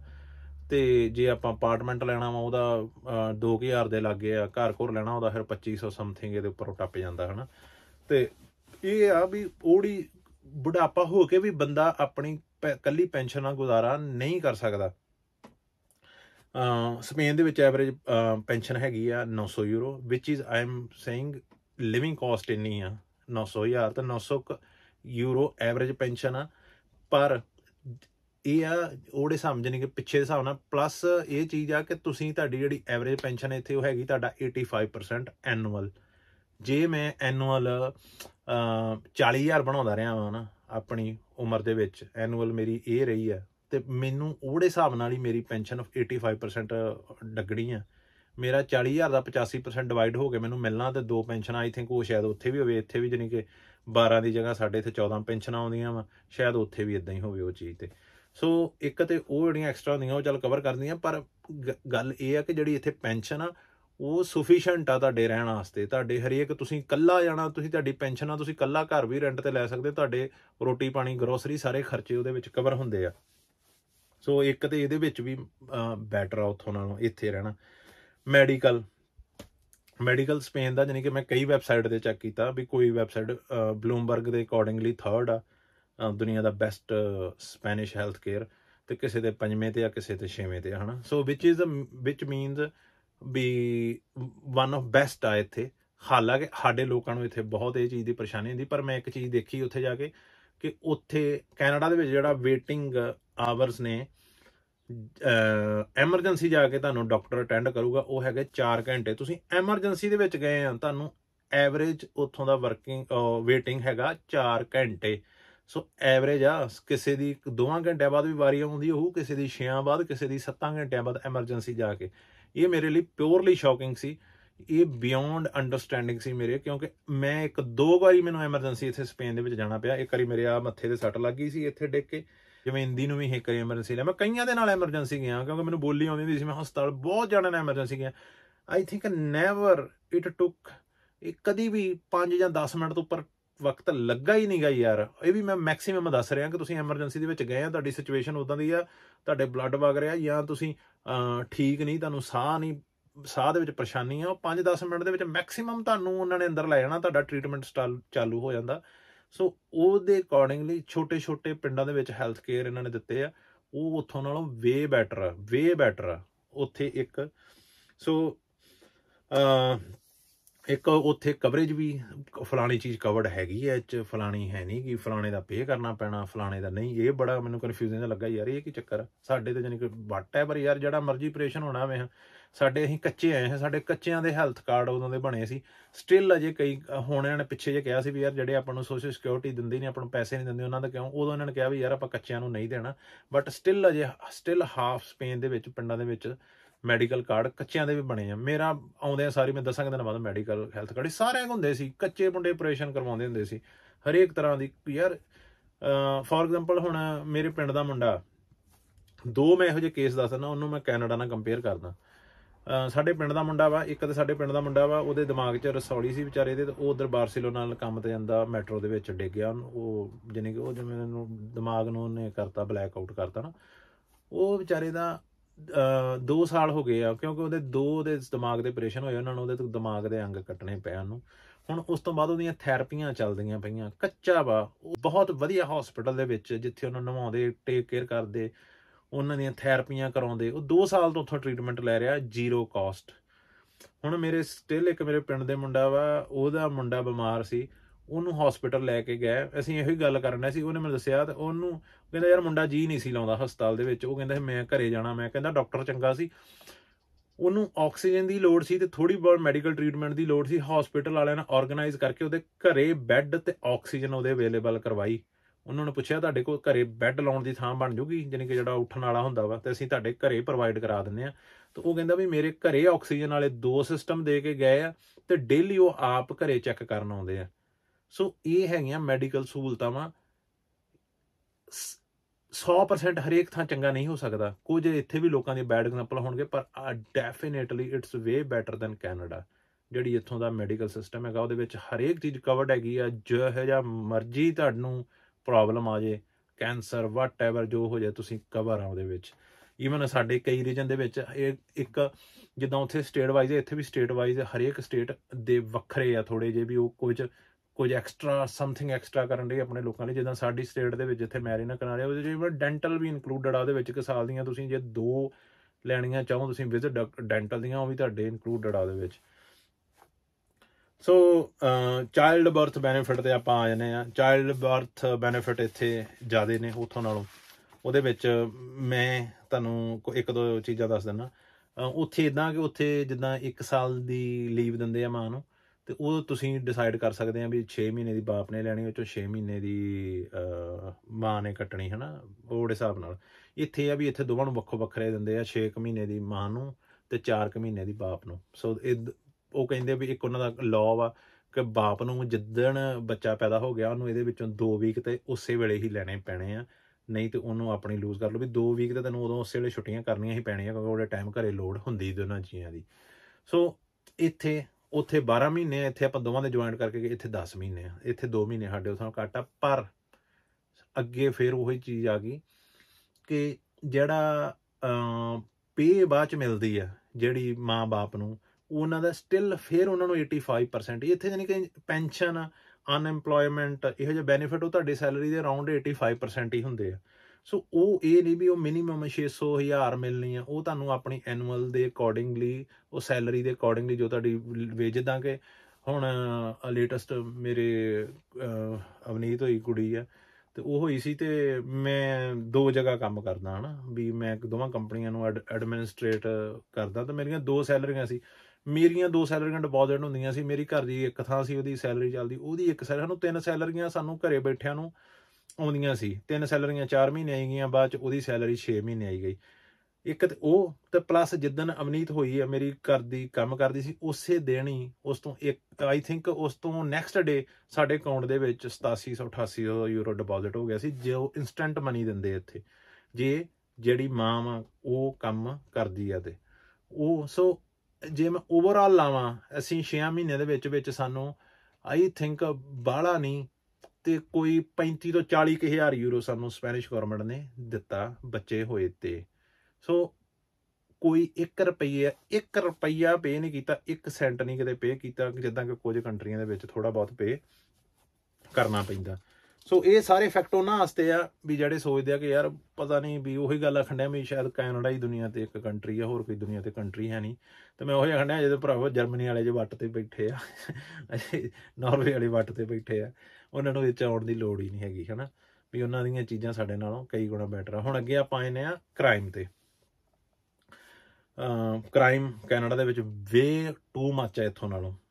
ਇਹ ਵੇ ਸੇਫਰ ਕੰਟਰੀਆਂ ਵਾ ਕੈਨੇਡਾ ਨਾਲੋਂ। ਤੁਸੀਂ ਨੀਤੀ ਸੁਣਦੇ ਆ, ਗੋਲੀ ਮਾਰਤੀ, ਫਲਾਣੇ ਨੂੰ ਕਰਤਾ, ਫਲਾਣੇ। ਇੱਕ ਉੱਥੇ ਆਪਣੀ ਏਡੀ ਵੱਡੀ ਪਾਪੂਲੇਸ਼ਨ ਹੋਣ ਕਰਕੇ ਜਿਹੜੀਆਂ ਆਪਣੇ ਘਰੇਲੂ ਪ੍ਰੋਬਲਮ ਹੁੰਦੀਆਂ ਉਹ ਵੀ ਉੱਥੇ ਜਾਂਦੀਆਂ। ਸ਼ਾਇਦ ਇੱਥੇ ਵੀ ਜਦੋਂ ਪਾਪੂਲੇਸ਼ਨ ਵੱਡੀ ਹੋਵੇ, ਇੱਥੇ ਵੀ ਉਹ ਆਪਾਂ ਆਪਣੀਆਂ ਪੰਜਾਬੀ ਆਪਣੀਆਂ ਪ੍ਰੋਬਲਮਾਂ ਨਾਲ ਲੈ ਹੀ ਆਉਣੇ ਆ। ਸੋ ਕ੍ਰਾਈਮ ਸਪੇਨ ਦੇ ਵਿੱਚ ਹੋਮਿਸਾਈਡ ਜਾਣੀ ਕਿ ਮਰਡਰ ਉਹਦੀ ਹੈਗੀ ਆ 1 ਲੱਖ ਪਿੱਛੇ 0.6%, ਤੇ ਕੈਨੇਡਾ ਦੇ ਵਿੱਚ ਹੈਗੀ ਆ ਉਹ 1.97, ਆਲਮੋਸਟ 2%। ਸੋ ਆਪਾਂ ਕਹਿ ਸਕਦੇ ਹਾਂ ਕਿ 3.5 ਗੁਣਾ ਆਲਮੋਸਟ ਕ੍ਰਾਈਮ ਉੱਥੇ ਕੈਨੇਡਾ ਦੇ ਵਿੱਚ ਜ਼ਿਆਦਾ ਵਾ। So don't just murder in everything, ਵੀ ਤੁਹਾਡੀ ਚੀਜ਼ਾਂ ਚੋਰੀ ਹੋਣ ਦਾ, ਤੁਹਾਡੇ ਤੁਸੀਂ ਰਾਤ ਨੂੰ ਸੇਫ। ਮੈਂ ਜਿੱਦਾਂ ਰਾਤ ਨੂੰ ਉੱਥੇ ਇੱਕ ਜਣੇ ਨੂੰ ਪੁੱਛਦਾ ਸੀ, ਮੈਂ ਕਿਹਾ ਵੀ ਯਾਰ ਵੀ ਮੰਨ ਲਾ ਮੈਂ ਰਾਤ ਨੂੰ 12-1 ਵਜੇ ਇਕੱਲੇ ਨਾਲ ਵਾਕ ਤੇ ਕਰਨ ਜਾਣਾ ਹੋਵੇ ਤਾਂ ਮੈਂ ਵਾਕ ਕਰਦਿਆਂ ਮੈਨੂੰ ਡਰਨਾ ਚਾਹੀਦਾ? ਕਹਿੰਦਾ ਹਾਂ, ਕਹਿੰਦਾ ਵੀ ਹੈਗੀ ਆ, ਵੀ ਇਟਸ ਨਾਟ ਵੀ ਤੁਸੀਂ ਵਾਕ ਕਰੋ ਤਾਂ ਤੁਹਾਡੇ ਬੈਕ ਮਾਈਂਡ ਦੇ ਵਿੱਚ ਡਰ ਨਾ ਹੋਵੇ, ਇੱਥੇ ਤੁਹਾਡੇ ਡਰ ਹੁੰਦਾ ਵਾ। So same with road accidents. ਉੱਥੇ ਰੋਡ ਐਕਸੀਡੈਂਟ ਵੀ ਇੱਥੇ ਜਿੱਦਾਂ ਮੈਂ ਕਿਹਾ 47 ਮਿਲੀਅਨ ਦੀ ਪਾਪੂਲੇਸ਼ਨ ਆ, ਤੇ ਉੱਥੇ ਪਾਪੂਲੇਸ਼ਨ ਘੱਟ ਹੋਣ ਦੇ ਉੱਥੇ ਰੋਡ ਐਕਸੀਡੈਂਟ ਬਹੁਤ ਜ਼ਿਆਦਾ ਹੁੰਦੇ। ਇਹ ਵੀ ਚੀਜ਼ ਮੈਂ ਉਹਦੇ ਨਜ਼ਰੀਏ ਨਾਲ ਸ਼ਾਇਦ ਨਾ ਵੇਖਦਾ, ਕਿਉਂਕਿ ਜਦੋਂ ਨਵੀਨ ਤੇ ਨਵਤੇਜ ਭਾਜੀ ਹੁਣੇ ਆਏ ਸੀ ਉਹ ਵੀ ਇਹ ਗੱਲ ਆਂਦੇ, ਕਹਿੰਦੇ ਯਾਰ ਅਸੀਂ ਤੁਹਾਡੇ ਰੋਡ ਐਕਸੀਡੈਂਟ ਨਹੀਂ ਦੇਖੀ ਦੇ, ਹਨਾ ਵੀ ਸਾਡੇ ਤੇ ਉੱਥੇ ਐਂਬੂਲੈਂਸ ਭੱਜੀ ਫਿਰਦੀ ਜਾਂ ਇਹੋ ਜਿਹੇ ਕੰਮ ਅਸੀਂ ਨਾਰਮਲ ਦੇਖੀ ਦੇ। ਫਿਰ ਉੱਥੇ ਜਾ ਕੇ ਵੀ ਮੈਂ ਜਦੋਂ ਅਸੀਂ ਸਰੀ ਦੇਖਣਾ ਕਿਤੇ ਜਾਣਾ, ਐਂਬੂਲੈਂਸ ਐਨ ਨੱਠ ਗਈ, ਐਂਬੂਲੈਂਸ ਆਉਣ ਚੱਲ ਗਈ, ਜਾਣੀ ਕਿ ਹਸਪੀਟਲ ਵਾਲੀ ਜਾਣੀ ਕਿ ਜਿਹੜੀਆਂ ਉੱਥੇ ਐਕਸੀਡੈਂਟ ਦੇ ਕੇਸ ਤੇ ਜਾਂਦੀਆਂ ਨਾ ਵਿਦ ਫਾਇਰ ਬ੍ਰਿਗੇਡ, ਤੇ ਫਿਰ ਆਪ ਵੀ ਦੇਖਣੇ ਐਕਸੀਡੈਂਟ ਹੋਏ। ਤੇ ਮੈਂ ਕਿਹਾ ਯਾਰ ਐਕਸੀਡੈਂਟ ਵੀ ਇੰਨੇ ਕਿਉਂ ਹੁੰਦੇ ਆ? ਉਹਦੇ ਕੁਝ ਕੁ ਰੀਜ਼ਨ ਆਈ ਥਿੰਕ ਲਾਇਸੈਂਸ ਬਹੁਤ ਈਜ਼ੀ ਆ ਉੱਥੇ, ਜਿਹਨੂੰ ਆਪਾਂ ਇੱਕ ਚੰਗੀ ਗੱਲ ਗਿਣ ਸਕਦੇ ਹਾਂ ਕੈਨੇਡਾ ਦੀ ਤੇ ਮਾੜੀ ਵੀ, ਕਿ ਲਾਇਸੈਂਸ ਟੂ ਈਜ਼ੀ ਆ ਉੱਥੇ। ਜਿੱਦਾਂ ਕਿ ਪਹਿਲਾਂ ਟਰੱਕ ਦਾ ਲਾਇਸੈਂਸ ਹੁੰਦਾ ਸੀ 10 ਦਿਨ ਕਿੰਨੇ ਦਿਨ ਪਤਾ ਨਹੀਂ, ਕਿ 10 ਘੰਟੇ ਲਾਉਣੇ ਹੁੰਦੇ ਸੀ ਟਰੱਕ ਦਾ ਲਾਇਸੈਂਸ ਮਿਲ ਜਾਂਦਾ ਹੁੰਦਾ ਸੀ। ਤੇ ਉਹ ਚਲੋ ਉੱਥੇ ਇੱਕ ਰੋਡ ਐਕਸੀਡੈਂਟ ਹੋ ਗਿਆ, ਇੱਕ ਆਪਣੇ ਪੰਜਾਬੀ ਕੋਲੋਂ ਬੱਚੇ ਮਰ ਗਏ ਸੀ ਸਕੂਲ ਦੇ ਆਈ ਥਿੰਕ ਹਾਕੀ ਟੀਮ ਦੇ, ਤੇ ਉਸ ਤੋਂ ਬਾਅਦ ਉਹਨਾਂ ਨੇ ਕੋਈ ਚੇਂਜਸ ਲੈਣ ਦੀਆਂ, ਜਿੱਦਾਂ ਕਿ ਇੰਡੀਅਨ ਡਰਾਈਵਿੰਗ ਲਾਇਸੈਂਸ ਉੱਥੇ ਚੇਂਜ ਹੋ ਜਾਂਦਾ। ਮੈਂ ਸਹੂਲੀਅਤ ਆ, ਪਰ ਮੇਰੇ ਖਿਆਲ ਨਾਲ ਨਹੀਂ ਹੋਣਾ ਚਾਹੀਦਾ, ਇਹ ਬੰਦ ਕਰ ਦੇਣਾ ਚਾਹੀਦਾ ਉੱਥੋਂ ਦੀ ਸਰਕਾਰ ਨੂੰ ਵੀ ਇੰਡੀਅਨ ਡਰਾਈਵਿੰਗ ਲਾਇਸੈਂਸ ਉੱਥੇ। ਕਿਉਂਕਿ ਯਾਰ ਗੱਡੀ ਇੱਕ ਚਲਾਉਣੀ, ਮੈਂ ਖੁਦ ਇੰਡੀਆ ਗੱਡੀ ਚਲਾਈ ਤੇ ਇੱਥੇ ਆ ਕੇ ਮੈਨੂੰ ਲੱਗਦਾ ਹੁੰਦਾ ਸੀ ਮੈਨੂੰ ਗੱਡੀ ਆਉਂਦੀ ਆ। ਮੈਂ 2 ਨੰਬਰੀ 'ਚ ਗੱਡੀ ਇੱਥੇ ਚਲਾਈ ਹੈ ਜਦੋਂ ਮੈਂ ਪੱਕਾ ਨਹੀਂ ਹੁੰਦਾ ਸੀ, ਤੇ ਉਦੋਂ ਮੈਨੂੰ ਲੱਗਦਾ ਹੁੰਦਾ ਮੈਂ ਡਰਾਈਵਰ ਆ। ਪਰ ਜਦੋਂ ਪੱਕੇ ਹੋ ਗਏ, ਜਦੋਂ ਸਕੂਲ ਸਟਾਰਟ ਕੀਤਾ, ਸਕੂਲ ਦੀਆਂ ਬੁੱਕਾਂ ਪੜ੍ਹਨੀਆਂ ਸ਼ੁਰੂ ਕੀਤੀਆਂ, ਮੈਂ ਕਿਹਾ ਮਨਾ, ਜੇ ਮੈਂ ਪੜ੍ਹਿਆ ਹੀ ਨਾ ਹੁੰਦਾ ਤਾਂ ਮੈਨੂੰ ਤਾਂ ਬਹੁਤ ਕੁਝ ਸੀ ਜਿਹੜਾ ਪਤਾ ਹੀ ਨਹੀਂ ਹੋਣਾ ਸੀ। ਕਿਸ ਹਿਸਾਬ ਨਾਲ ਉਹ ਚੀਜ਼ਾਂ ਨੂੰ ਸਮਝਾਉਂਦੇ ਆ, ਕੱਲੇ ਕੱਲੇ ਇਸ਼ਾਰੇ ਬਾਰੇ, ਕੱਲੇ ਕੱਲੇ ਰੋਡ ਸਾਈਨ ਬਾਰੇ, ਰਾਉਂਡਾ ਬੋਰਡ 'ਚ ਕਿੱਦਾਂ ਵੜੀ ਦਾ, ਕਿੱਦਾਂ ਨਿਕਲੀ ਦਾ, ਨੀਂਦ ਤੁਹਾਡੇ ਤੇ ਕਿੱਦਾਂ ਅਸਰ ਕਰਦੀ ਆ, ਤੁਹਾਨੂੰ ਕਦੋਂ ਰੁਕ ਜਾਣਾ ਚਾਹੀਦਾ, ਵੀ ਕੀ ਸਾਈਨ ਹੁੰਦੇ ਨੀਂਦ ਦੇ। ਸੋ ਕਿਹੜੀਆਂ ਰੋਡਾਂ ਦੇ ਉੱਤੇ ਤੁਹਾਨੂੰ ਨੀਂਦ ਜ਼ਿਆਦਾ ਆਉਂਦੀ ਆ, ਨਿੱਕੇ ਨਿੱਕੇ ਪੁਆਇੰਟ ਉਹਦੇ 'ਚ ਐਕਸਪਲੇਨ ਤੁਸੀਂ ਕਰਦੇ ਆ ਤੇ ਪੜ੍ਹਦੇ ਆ, ਤੇ ਉਸ ਤੋਂ ਬਾਅਦ ਲਾਇਸੈਂਸ ਇਸ਼ੂ ਹੁੰਦਾ। ਸਾਡੇ ਤੇ ਇੱਥੇ ਗੱਡੀ ਦਾ ਲਾਇਸੈਂਸ ਲੈਣਾ ਇੱਕ ਬੜੀ ਵੱਡੀ ਵੀ ਅਚੀਵਮੈਂਟ ਬਣ ਜਾਂਦੀ ਆ। ਸੋ ਟਰੱਕ ਦਾ ਜੇ ਕਿਸੇ ਨੇ ਲਾਇਸੈਂਸ ਲੈਣਾ, ਆਈ ਥਿੰਕ ਜੇ ਕੋਈ ਬਹੁਤ ਬਰਾਈਟ ਸਟੂਡੈਂਟ ਆ ਨਾ, ਤੇ ਉਹ ਕੋਈ ਵੀ ਟੈਸਟ ਫੇਲ ਨਹੀਂ ਕਰੂਗਾ ਤਾਂ ਉਹਨੂੰ ਅਪਰੋਕਸੀਮੇਟਲੀ 8 ਤੋਂ 9 ਮਹੀਨੇ ਲੱਗ ਜਾਂਦੇ ਆ ਆਪਣਾ ਟਰੱਕ ਦਾ ਲਾਇਸੈਂਸ ਲੈਣ ਦੇ ਉੱਤੇ। ਤੇ ਜਿਸ ਆਈ ਥਿੰਕ ਇਹ ਇੱਕ ਬਹੁਤ ਵੱਡਾ ਰੋਲ ਪਲੇ ਕਰਦਾ ਵਾ ਕਿ ਲੋਕੀ ਫਿਰ ਜਿਹੜੇ ਪ੍ਰੋਸੈਸ 'ਚੋਂ ਹੋ ਕੇ ਗੁਜ਼ਰਦੇ ਆ, ਉਹ ਗੱਡੀ ਬਹੁਤ ਬੈਟਰ ਵੇ ਨਾਲ ਚਲਾਉਂਦੇ ਆਈ ਥਿੰਕ, ਤੇ ਇਸੇ ਕਰਕੇ ਮੇ ਬੀ ਐਕਸੀਡੈਂਟ ਵੀ ਘੱਟ ਹੁੰਦੇ ਹੋਣਗੇ ਇੱਥੇ। ਤੇ ਇਹ ਫਿਰ ਆਪਾਂ ਹੈਲਥੀਐਸਟ ਕੰਟਰੀਆਂ 'ਚ ਆ ਜਾਂਦੇ ਆ ਵੀ Spain always ਰੈਂਕਡ 1st 2nd 3rd ਕਰਦੀ ਆ ਆਲਵੇਜ਼, ਵੀ ਜਿੱਥੇ ਸਿਹਤ ਲੋਕਾਂ ਦੀ ਸਭ ਤੋਂ ਵਧੀਆ ਰਹਿੰਦੀ ਆ। ਲਾਈਫ ਜਿਹੜੀ ਜ਼ਿਆਦਾ ਲੰਬੀ ਆ ਉਹ ਇੱਥੇ ਹੁੰਦੀ ਆ, ਉਹਦਾ ਅਫਕੋਰਸ ਉਹਦਾ ਡਾਇਰੈਕਟਲੀ ਲਿੰਕ ਉੱਥੋਂ ਦੀਆਂ ਲੋਕਾਂ ਦੀਆਂ ਸਿਹਤ ਦੇ ਨਾਲ, ਕਿਉਂਕਿ ਖਾਣ ਪੀਣ ਇਹਨਾਂ ਦਾ ਜ਼ਿਆਦਾ ਵਾ। ਤੇ ਮਾਈਗ੍ਰੇਸ਼ਨ ਕੈਨੇਡਾ ਦੇ ਵਿੱਚ ਜਿੱਥੇ 30 ਮਿਲੀਅਨ ਹੋਣ ਦੇ ਬਾਵਜੂਦ ਈਚ ਈਅਰ 40 50 ਜਾਂ 60 ਹਜ਼ਾਰ ਲੋਕੀ ਕੰਟਰੀ ਛੱਡਦੇ ਆ। ਇੱਥੇ 47 ਮਿਲੀਅਨ ਹੋਣ ਦੇ ਬਾਵਜੂਦ ਕਈ ਸਾਲ ਲੋਕੀ ਕੋਈ ਨਹੀਂ ਕੰਟਰੀ ਤੋਂ ਇੱਥੇ ਕੰਟਰੀ ਛੱਡ ਕੇ, ਸਪੈਨਿਸ਼ ਜਿਹੜੇ ਲੋਕ ਆ, ਸਪੈਨਿਸ਼ ਸਿਟੀਜ਼ਨ ਆ, ਉਹ ਵੀ ਕਈ ਵਾਰੀ ਉਹ ਨੰਬਰ ਮਾਈਨਸ ਦੇ ਵਿੱਚ ਹੁੰਦਾ ਵਾ ਕੰਟਰੀ ਛੱਡ ਕੇ। ਕਹਿਣ ਦਾ ਮਤਲਬ ਵੀ ਜੇ 4000 ਜਾਂ 5000 ਜਾਂਦਾ ਵਾ ਤੇ 10000 ਉਹ ਮੁੜ ਕੇ ਆਉਂਦਾ, ਜਿਹੜਾ ਸ਼ਾਇਦ ਪਿਛਲੇ 2 ਸਾਲਾਂ 'ਚ ਗਿਆ ਹੋਊਗਾ। ਸੋ ਕਈ ਵਾਰ ਉਹ ਨੰਬਰ ਮਾਈਨਸ ਦੇ ਵਿੱਚ ਹੁੰਦੇ ਆ, ਤੇ ਕਈ ਵਾਰੀ ਨਾਰਮਲੀ ਨਹੀਂ ਤਾਂ 7000 8000 ਇੰਨੇ ਕੁ ਲੋਕਾਂ ਨੇ ਸਪੈਨਿਸ਼ ਸਿਟੀਜ਼ਨ ਨੇ ਕੰਟਰੀ ਛੱਡੀ ਹੁੰਦੀ ਆ। ਸੋ ਵਿਚ ਇਜ਼ ਆਈ ਥਿੰਕ ਆਪਾਂ ਕਹਿ ਸਕਦੇ 10 ਗੁਣਾ ਘੱਟ ਉੱਥੋਂ ਨਾਲੋਂ। ਤੇ ਇਹਦੇ ਪਿੱਛੇ ਕਈ ਕਾਰਨ ਹੋ ਸਕਦੇ, ਪਰ ਜਿੱਦਾਂ ਮੈਂ ਖੁਦ ਪੜ੍ਹਿਆ ਵਾ ਕਿ ਇੱਥੋਂ ਦੇ ਲੋਕੀ ਜਿੱਦਾਂ ਜਾਂਦੇ ਆ, ਪਰ ਉਹਨਾਂ ਨੂੰ ਉੱਥੇ ਜਾ ਕੇ ਯਾਰ ਮੇਨਲੀ ਉਹ ਕਹਿੰਦੇ ਯਾਰ ਆਪਾਂ ਵੀ ਉੱਥੇ ਰਹਿਣ ਸਹਿਣ ਬਹੁਤ ਮਹਿੰਗਾ ਵਾ ਹੋਰਾਂ ਕੰਟਰੀਆਂ ਦੇ ਵਿੱਚ, ਪਲੱਸ ਵੈਦਰ ਬਹੁਤ ਮਾੜਾ ਵਾ। ਆਪਣੇ ਪ੍ਰਾਈਮ ਖਰਚੇ ਪੂਰੇ ਹੁੰਦੇ ਆ, ਵੈਦਰ ਬੈਸਟ ਆ, ਇਸੇ ਕਰਕੇ ਲੋਕੀ ਮੋੜ ਆਉਂਦੇ ਆ, ਤੇ ਬਾਅਦ ਦੇ ਵਿੱਚ ਲੋਕੀ ਮੋਸਟਲੀ ਛੱਡਦੇ ਵੀ ਨਹੀਂ ਗੇ। ਤੇ ਓਕੇ, ਅੱਗੇ ਆਪਾਂ ਹੁਣ ਚੱਲਦੇ ਹਾਂ। ਓਕੇ ਜੀ, ਦਿਸ ਇਜ਼ ਵੈਰੀ ਇੰਪੋਰਟੈਂਟ। ਇੱਕ ਹੋਰ ਚਾਰਟ ਹੈ, ਇਹ ਮੈਂ ਤੁਹਾਨੂੰ ਸਮਝਾਉਣਾ ਕਿ ਵੀ ਕਿੱਦਾਂ ਇੰਪੋਰਟੈਂਟ ਹੈ। ਵੀ ਆਹ ਮੈਂ ਲਿਖਿਆ GDP ਪਰ ਕੈਪੀਟਾ। GDP ਪਰ ਕੈਪੀਟਾ ਵੀ ਇੱਥੇ ਐਵਰੇਜ ਲੋਕੀ ਕੀ ਕਮਾਉਂਦੇ ਸਾਲ ਦਾ। ਸਪੇਨ ਦੀ ਹੈਗੀ ਆ 27,000 US$, ਤੇ ਕੈਨੇਡਾ ਦੀ ਹੈਗੀ ਆ 43,000 US$। ਤੇ ਇਹ ਕੁਝ ਲੋਕੀ ਇੱਥੇ ਵੀ ਜਿਹੜੀ ਇਸ ਤੋਂ ਘੱਟ ਕਮਾਉਂਦੇ ਆ, ਤੇ ਕੁਝ ਲੋਕੀ ਇਸ ਤੋਂ ਵੱਧ ਕਮਾਉਂਦੇ ਆ। ਸੋ ਇੱਥੇ ਵੀ ਕੁਝ ਲੋਕੀ ਸਾਲ ਦਾ ਇਸ ਤੋਂ ਘੱਟ ਕਮਾਉਂਦੇ ਆ, ਤੇ ਕੁਝ ਲੋਕੀ ਸਾਲ ਦਾ ਇਸ ਤੋਂ ਵੱਧ ਕਮਾਉਂਦੇ ਆ। ਸੋ ਇਹ ਪਰ ਐਵਰੇਜ ਹੁੰਦੀ ਆ, ਆਪਾਂ ਉਸੇ ਨੂੰ ਫੜ ਕੇ ਚੱਲਦੇ ਹਾਂ, ਠੀਕ ਹੈ। ਇਹ 2 ਐਵਰੇਜ ਨੇ ਦੋਨਾਂ ਕੰਟਰੀਆਂ ਦੇ ਵਿੱਚ। ਐਵਰੇਜ ਕਾਸਟ ਹੋਮ, ਇੱਕ ਘਰ ਲੈਣ ਦਾ ਐਵਰੇਜ ਪ੍ਰਾਈਸ ਹੈਗਾ ਇੱਥੇ ਹੈਗਾ 1.5 ਲੱਖ। ਇਹ ਦੋਨੋਂ ਹੈਗੇ USD ਦੇ ਵਿੱਚ। $1.5 ਲੱਖ ਉੱਥੇ ਹੈਗਾ ਵਾ 746 740 ਲਾ ਲਓ ਜਾਂ ਵਟਐਵਰ, ਹੈ ਨਾ, $7,46,000 ਐਵਰੇਜ ਕੋਸਟ। 20% ਡਾਊਨ ਪੇਮੈਂਟ ਦੇਣੀ ਤੁਸੀਂ ਘਰ ਲੈਣ ਵਾਸਤੇ, ਉਹ ਹੈਗਾ $30,150। ਉੱਥੇ ਤੁਹਾਨੂੰ 20% ਦੇਣੀ ਪੈਣੀ $1,49,229। ਇਹ ਤੁਹਾਨੂੰ ਸੇਵ ਕਰਨ ਵਾਸਤੇ ਆੜੀ ਆਮਦਨ ਦੇ ਹਿਸਾਬ ਨਾਲ ਤੁਹਾਨੂੰ ਲੱਗਣਾ 1.1 ਸਾਲ, ਇੱਥੇ ਤੁਹਾਨੂੰ ਲੱਗਣਾ 3.5 ਸਾਲ। ਸੋ ਇੱਕ ਤਾਂ ਯੂਰਪ ਦੇ ਵਿੱਚ ਜਾਣੀ ਕਿ ਜਿਹੜੇ ਹੋਮ ਲੋਨ ਵਗੈਰਾ ਨੇ, ਉਹ ਜਿਹੜੀ ਇੰਟਰਸਟ ਰੇਟ ਨੇ ਉਹ ਸਸਤੇ ਆ ਉੱਥੋਂ ਨਾਲੋਂ ਹੁੰਦੇ ਆਲਵੇਜ਼। ਜਿੱਦਾਂ ਕਿ ਉੱਥੇ ਜਿਹੜਾ ਫਿਕਸ ਆਈ ਥਿੰਕ ਉਹ 6-7% ਚੱਲਣ ਡਿਆ, ਅਤੇ ਵੈਰੀਏਬਲ ਨੇ ਤੇ ਧੂੰਆਂ ਕਢਾਇਆ ਪਿਆ ਲੋਕਾਂ ਦਾ। ਅਤੇ ਇੱਥੇ ਜਾਣੀ ਕਿ ਜਿਹੜਾ ਫਿਕਸ ਆ ਉਹ ਜਿੱਦਾਂ ਹੁਣ ਮੈਂ ਰੀਸੈਂਟਲੀ ਇੱਕ ਅਪਾਰਟਮੈਂਟ ਲਿਆ ਵਾ, ਉਹ ਮੈਂ 1.8 'ਤੇ ਲਿਆ। ਆਪਾਂ ਫਿਰ ਵੀ ਕੀ ਕੀਤਾ, ਆਪਾਂ ਵੀ ਕੋਈ ਰਵੇ ਨਾ ਸ਼ੱਕ ਸ਼ੁਬਾ, ਇੱਧਰ ਵੀ ਸਾਈਡ ਚੱਕਤਾ ਤਾਂ ਉੱਧਰਲੀ ਸਾਈਡ ਇੰਨਾ ਹੈ ਵੀ ਨਹੀਂ ਗਾ, ਤਾਂ ਆਪਾਂ ਉਹ ਘਟਾ ਵੀ ਦਿੱਤਾ ਵੀ ਤਾਂ ਕਿ ਇੱਧਰੋਂ ਵਧਾਇਆ ਜੇ ਵਿਆਜ ਤਾਂ ਇੱਧਰੋਂ ਘਟਾਇਆ ਜੇ, just to make equal in both sides. So 30 ਸਾਲਾਂ ਵਾਸਤੇ ਤੁਹਾਨੂੰ 2.5 ਦੇ ਹਿਸਾਬ ਨਾਲ ਤੁਸੀਂ ਲੋਨ ਕਰਾਉਣੇ ਆ। ਤੁਹਾਡੀ ਮੰਥਲੀ ਕਿਸ਼ਤ ਇੱਥੇ ਬਣਦੀ ਆ 476.52, ਇੱਥੇ ਤੁਹਾਡੀ ਬਣਦੀ ਆ 2358 ਕਿਸ਼ਤ। ਸੋ ਆੜੀ ਆਮਦਨੀ ਦੇ ਹਿਸਾਬ ਨਾਲ ਤੁਹਾਡੇ ਕੋਲ ਮੰਥਲੀ ਹੈਗਾ 2250, ਅਤੇ ਇੱਥੇ ਆੜੀ ਮੰਥਲੀ ਦੇ ਹਿਸਾਬ ਨਾਲ ਤੁਹਾਡੇ ਕੋਲ ਹੈਗੇ ਆ 3583 ਮੰਥਲੀ। ਸੋ ਆਲਮੋਸਟ ਤੁਹਾਡੀ ਕਿਸ਼ਤ ਨਹੀਂ ਤੁਹਾਡਾ ਧੂੰਆਂ ਕਢਾ ਜਾਣਾ ਉੱਥੇ। ਇੱਥੇ ਤੁਹਾਡੇ ਕੋਲ ਕਿਸ਼ਤ ਦੇ ਕੇ ਵੀ ਤੁਹਾਡਾ ਉਹਦਾ ਹਾਰਡਲੀ 20% ਜਾਂਦਾ ਇੱਥੇ ਤੁਹਾਡਾ ਕਿਸ਼ਤ ਦੇ ਵਿੱਚ, ਤੁਹਾਡਾ ਸਪੇਨ ਦੇ ਵਿੱਚ। ਉੱਥੇ ਤੁਹਾਡਾ ਜਾਂਦਾ ਵਾ ਆਲਮੋਸਟ ਤੁਹਾਡੀ ਸੈਲਰੀ ਦਾ 60% ਤੁਹਾਡਾ ਸੈਲਰੀ ਦੇ ਵਿੱਚ ਚੱਲ ਜਾਂਦਾ ਵਾ, 60 ਤੋਂ ਵੀ ਜ਼ਿਆਦਾ। ਫਿਰ ਇੱਥੇ ਇੰਸ਼ੋਰੈਂਸਸ ਨਹੀਂ ਤੁਹਾਡੇ ਵੱਟ ਕੱਢਦੇ। ਇੰਸ਼ੋਰੈਂਸਾਂ ਇੰਨੀਆਂ ਸਸਤੀਆਂ ਕਿ ਫੋਰ ਐਗਜ਼ਾਮਪਲ ਮੈਂ ਜਿੱਦਾਂ ਹੁਣ ਅਪਾਰਟਮੈਂਟ ਲਿਆ ਅਤੇ ਉਹਦੀ ਇੰਸ਼ੋਰੈਂਸ ਆ ਮੇਰੀ ਸਾਲ ਦੀ ਹੋਈ €200 ਸਾਲ ਦੀ। ਇੱਥੇ ਇੰਨੀ ਕਿਸ਼ਤ ਮੰਥਲੀ ਕਈ ਲੋਕਾਂ ਨੂੰ ਦੇਣੀ ਪੈਂਦੀ ਹੈ ਜਿੰਨੀ ਇੱਥੇ ਸਾਲ ਦੀ ਹੋਣ ਡਈ ਹੈ। ਫਿਰ ਕਾਰ ਵਗੈਰਾ ਇੰਸ਼ੋਰੈਂਸ ਮੈਂ ਪਿੱਛੇ ਜੇ ਆਪਣੀ ਗੱਡੀ ਦੀ ਕਰਵਾਈ ਸੀ, ਮੇਰੀ ਐਨੂਅਲ ਇੰਸ਼ੋਰੈਂਸ ਹੈਗੀ €400। ਇੱਥੇ ਕਈ ਵਾਰੀ ਇੰਨੀ ਨਵੀਂ ਗੱਡੀ ਦੀ ਇੰਨੀ ਇਸ ਤੋਂ ਵੀ ਜ਼ਿਆਦਾ ਮੰਥਲੀ ਦੇਣੀ ਪੈਂਦੀ, ਜਿੱਥੇ ਇੱਥੇ ਸਾਲ ਦੀ ਦੇਣੀ ਪੈਂਦੀ। ਸੋ ਇੱਥੇ ਜਿਹੜੀਆਂ ਕਿਸ਼ਤਾਂ ਤਾਰ ਕੇ ਤੁਹਾਡੀ ਜਿਹੜੀ ਮੰਥਲੀ ਸੈਲਰੀ ਉਹ ਪੂਰੀ ਮੁੱਕ ਜਾਂਦੀ ਹੈ। ਇੱਥੇ ਤੁਹਾਡੇ ਕੋਲ ਪੈਸੇ ਬਚਦੇ ਆ ਇੱਥੇ। ਸੋ ਇੱਕ ਤਾਂ ਇਹ ਬਹੁਤ ਵੱਡਾ ਫਰਕ ਹੈਗਾ ਵਾ। ਇਹ ਸਾਰੇ ਸਟੈਟਿਕਸ ਮੈਂ ਥੋੜ੍ਹੇ ਜਿਹੇ ਕਿਉਂ ਸ਼ੇਅਰ ਕੀਤੇ, ਕਿਉਂਕਿ ਜਿੱਦਾਂ ਮੈਂ ਕਿਹਾ ਨਾ ਵੀ ਮੈਨੂੰ ਉੱਥੇ ਕੁਝ ਲੋਕੀ ਮਿਲਦੇ ਸੀ, ਉਹ ਅਕਸਰ ਇਹੋ ਗੱਲ ਕਰਦੇ ਸੀ, ਕਹਿੰਦੇ ਯਾਰ ਵੀ ਕੁਝ ਮੇਰੇ ਯਾਰ ਦੋਸਤ ਮੂਵ ਹੋਏ ਉੱਥੇ 2-3, ਅਤੇ ਮੈਂ ਉਹਨਾਂ ਨੂੰ ਪੁੱਛਿਆ ਜਾ ਕੇ, ਜਦੋਂ ਮੈਨੂੰ ਉਹ ਉਦੋਂ ਦੇ ਬਾਅਦ ਮਿਲੇ, ਕੋਈ 27 ਸਾਲੀ ਬਾਅਦ, ਕੋਈ 6 ਸਾਲੀ ਬਾਅਦ, ਮੈਂ ਕਿਹਾ ਫਿਰ ਇੰਡੀਆ ਕਿੱਦਾਂ? ਕੋਈ ਵੀ ਨਹੀਂ ਸੀ ਕਹਿੰਦਾ ਇੰਡੀਆ ਗਿਆ ਹੀ ਨਹੀਂ ਉਦੋਂ ਦੇ। ਮੈਂ ਕਿਹਾ ਸੱਚੀ ਨਹੀਂ ਗਿਆ? ਕਹਿੰਦੇ ਗਏ ਨਹੀਂ, ਕਹਿੰਦੇ ਇੱਥੇ ਜਾ ਹੀ ਨਹੀਂ ਹੁੰਦਾ। ਵੀ ਗੱਲ ਇਹ ਵੀ ਕਿਸ਼ਤਾਂ ਦੇ ਵਿੱਚ ਹੀ ਲੋਕੀ ਇੰਨੇ ਬਚ ਜਾਂਦੇ। ਤੁਸੀਂ ਇਹ ਚੀਜ਼ ਕਲੀਅਰ ਦੇਖੋਗੇ ਕਿ ਕੈਨੇਡਾ ਦੇ ਵਿੱਚ ਰਹਿਣ ਵਾਲੇ ਲੋਕੀ ਔਨ ਐਵਰੇਜ, ਜਿਹੜੀ ਮੈਂ ਐਵਰੇਜ ਕੱਢਦਾ ਮੇਰੇ ਖਿਆਲ ਨਾਲ 5 ਸਾਲਾਂ 'ਚ ਇੱਕ ਵਾਰੀ ਜਾਂਦੇ ਆ, ਅਤੇ ਸਪੇਨ ਦੇ ਵਿੱਚ ਆਈ ਥਿੰਕ ਇੱਕ ਰਹਿਣ ਵਾਲਾ ਸ਼ਖਸ ਔਨ ਐਵਰੇਜ ਹਰ ਕੋਈ ਸਾਲ ਦੇ ਵਿੱਚ ਇੱਕ ਵਾਰੀ ਇੰਡੀਆ ਹੋ ਆਉਂਦਾ, ਅਤੇ ਮੈਜੋਰਟੀ ਇੱਦਾਂ ਦੀ ਹੈ ਜਿਹੜੀ ਸਾਲ 'ਚ 2 ਵਾਰੀ ਵੀ ਹੋ ਆਉਂਦੀ ਹੈ।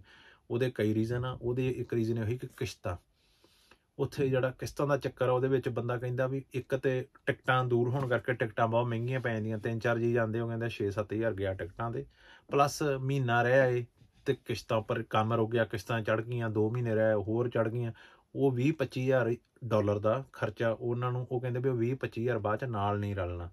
ਸੋ ਇਸੇ ਕਰਕੇ ਉਹਨਾਂ ਕੰਟਰੀਆਂ ਤੋਂ ਇੰਡੀਆ ਜਾਣ ਦਾ ਚੱਕਰ ਵੀ ਉਹ ਲੋਕੀ ਬਹੁਤ ਜਿਹੜੇ ਆਪਾਂ ਕਹੀਏ ਕੰਪੈਰੇਟਿਵਲੀ ਇੱਥੋਂ ਦੇ ਐਨੂਅਲੀ ਘੱਟ ਜਾਂਦੇ ਆ ਅਤੇ ਇੱਥੇ ਵੱਧ ਜਾਂਦੇ ਆ।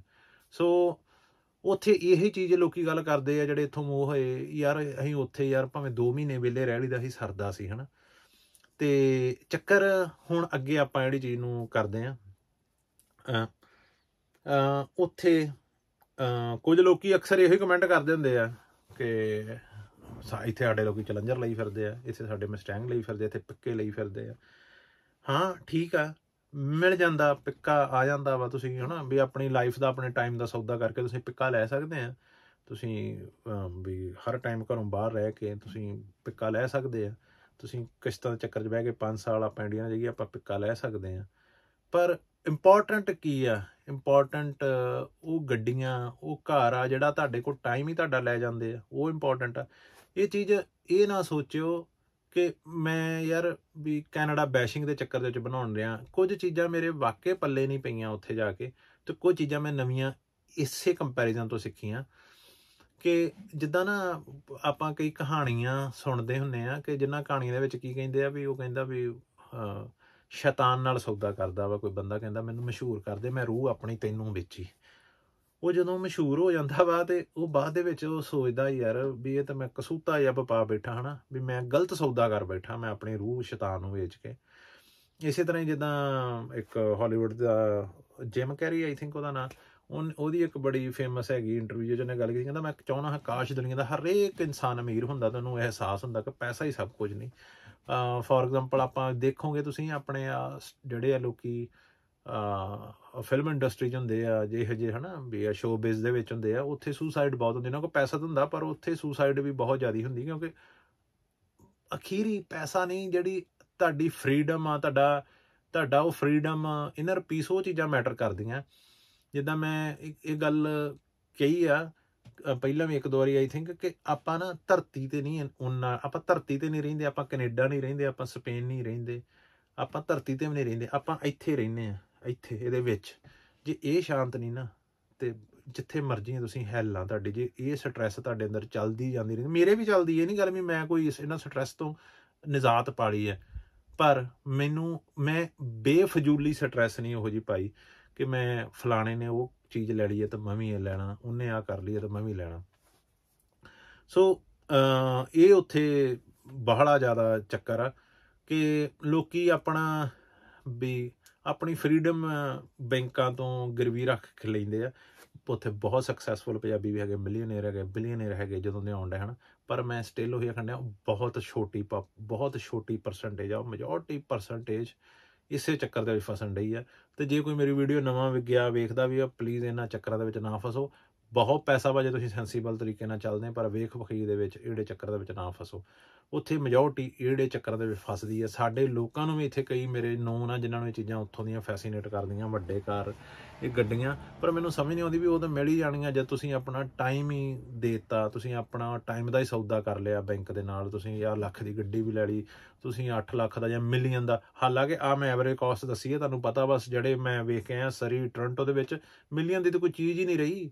4 ਲੱਕੜਾਂ ਐ ਜੋੜੀਆਂ ਵਾ, ਤਾਂ ਕਾਰਨਰ ਪਲਾਟ ਆ ਤੇ 4 ਲੱਕੜਾਂ ਦਾ ਐ ਉੱਪਰ ਛੱਤ ਬਣੀ ਹੈ ਝੌਂਪੜੀ ਜੀ, ਤੇ ਕਿੰਨਾ ਦੀ, ਇਹਦਾ 1.2 ਮਿਲੀਅਨ ਦਾ 1.5 ਮਿਲੀਅਨ। ਉਹਨੂੰ 30 ਸਾਲਾਂ ਨਾਲ ਕਰਕੇ ਤੇ ਦੇਖੋ ਉਹਦਾ ਵੀ ਉਹਦੀ ਕਿਸ਼ਤ ਕਿੱਥੇ ਜਾਣੀ। ਮੈਜੋਰਟੀ ਕਈ ਤੇ ਲੋਕੀ ਆ ਐਜ਼ ਇਨਵੈਸਟਿੰਗ ਕਰਨ ਡੈ, ਜਿਨ੍ਹਾਂ ਕੋਲ ਪੈਸਾ ਹੈਗਾ ਵਾ ਉਹ ਆ ਠੀਕ ਡਿਸੀਜ਼ਨ, ਪਰ ਕਈ ਲੋਕੀ ਜਿਹੜੇ ਵੇਖ ਵਖਈਏ ਦੇ ਵਿੱਚ ਉਹਦੇ ਚੀਜ਼ਾਂ ਤੇ ਪੈਣ ਡੈ, ਉਹਨਾਂ ਨੂੰ ਲੱਗਦਾ ਅਸੀਂ ਘਰ ਬਣਾ ਲਿਆ ਜਾਂ ਬਣਾ ਲਿਆ, ਪਰ ਉਹਨਾਂ ਨੂੰ ਲੌਂਗ ਟਰਮ ਨਹੀਂ ਦੀਦਾ ਕਿ ਅਸੀਂ ਕਿੰਨੇ ਟਾਈਮ ਲਈ ਅਸੀਂ ਵੱਜ ਰਹੇ ਹਾਂ ਜਿਹੜੀ ਚੀਜ਼ ਦੇ ਨਾਲ। ਸੋ ਆਪਾਂ ਵੇਖ ਵਖਈਏ ਕਰਕੇ ਚਲੋ ਆਪਾਂ ਘਰ ਨਹੀਂ ਲਵਾਂਗੇ, ਪਰ ਜਿਹੜਾ ਐਵਰੇਜ ਕਾਸਟ ਉੱਥੇ ਘਰਾਂ ਦੀ ਪਹੁੰਚ ਚੁੱਕੀ ਕੈਨੇਡਾ ਦੇ ਵਿੱਚ, ਮੈਂ 7.5 ਲੱਖ ਕੱਢੀ ਹੈ ਯਾਰ, ਇਨਸੇਨ ਆ। ਇੱਥੇ 1.5 ਲੱਖ ਆ। ਸੋ ਜਾਂ ਤਾਂ ਇੱਥੇ ਜੇ 1.5 ਲੱਖ ਆ, 5 ਗੁਣਾ ਹੋ ਗਈ ਹੈ ਨਾ ਇੱਥੋਂ ਨਾਲੋਂ, ਉੱਥੇ ਜਾਂ ਤਾਂ ਕਮਾਈ ਵੀ 5 ਗੁਣਾ ਹੋਵੇ। ਇੱਥੇ ਜੇ $27,000 ਬਣਦਾ ਤਾਂ ਉੱਥੇ ਬਣਨਾ ਵੀ ਚਾਹੀਦਾ ਵਾ ਕੋਈ 1,35,000 ਬਣੇ, ਤਾਂ ਫਿਰ ਆਪਾਂ ਆਖੀਏ ਉਸੇ ਸਾਲ ਦਾ ਹੈ ਨਾ ਵੀ ਉੱਥੇ ਜਿਹੜੇ ਉਹਨਾਂ ਦੀ GDP ਪਰ ਕੈਪੀਟਾ ਵਾ 1,35,000, ਫਿਰ ਆਪਾਂ ਸੈਂਸੀਬਲ ਕਹੀਏ ਉਹਨੂੰ। ਸੋ ਇਹੋ ਜਿਹੀਆਂ ਚੀਜ਼ਾਂ ਉੱਥੇ ਦੀਆਂ ਬਹੁਤ ਆ।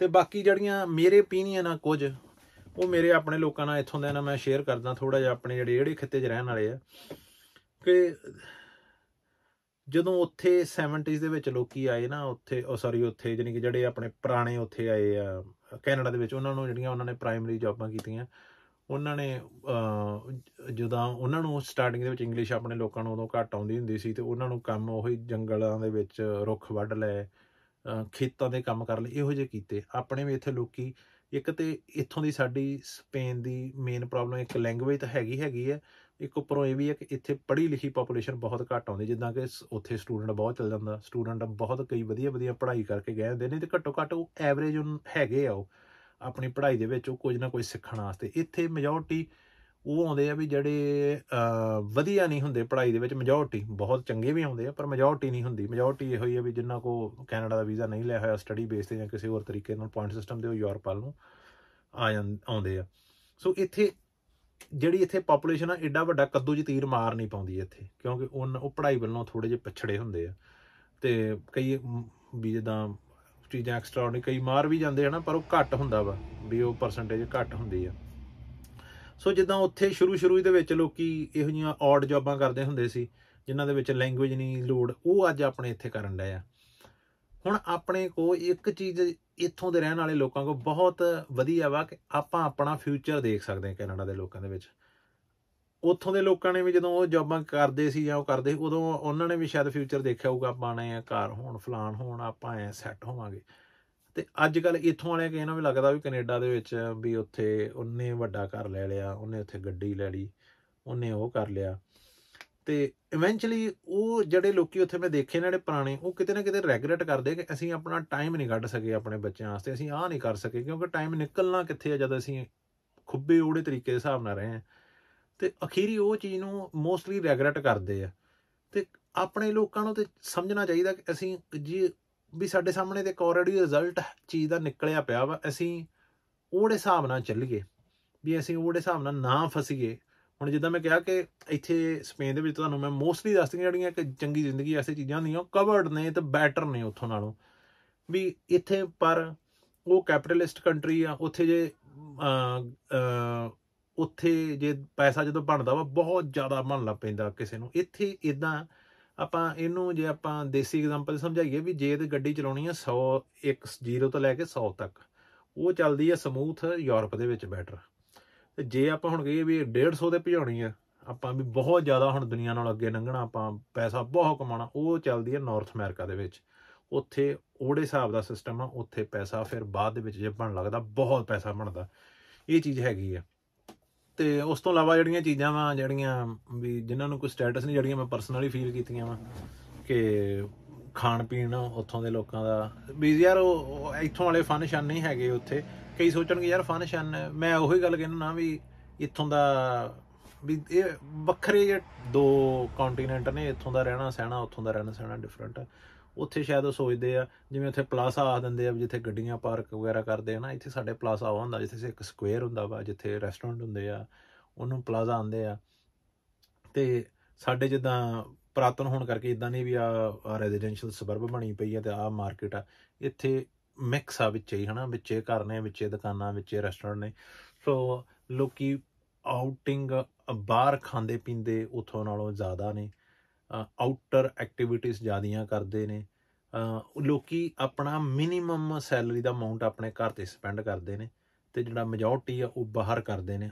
ਉੱਥੇ ਇਹ ਚੀਜ਼ਾਂ ਆਪੋਜ਼ਿਟ ਨੇ।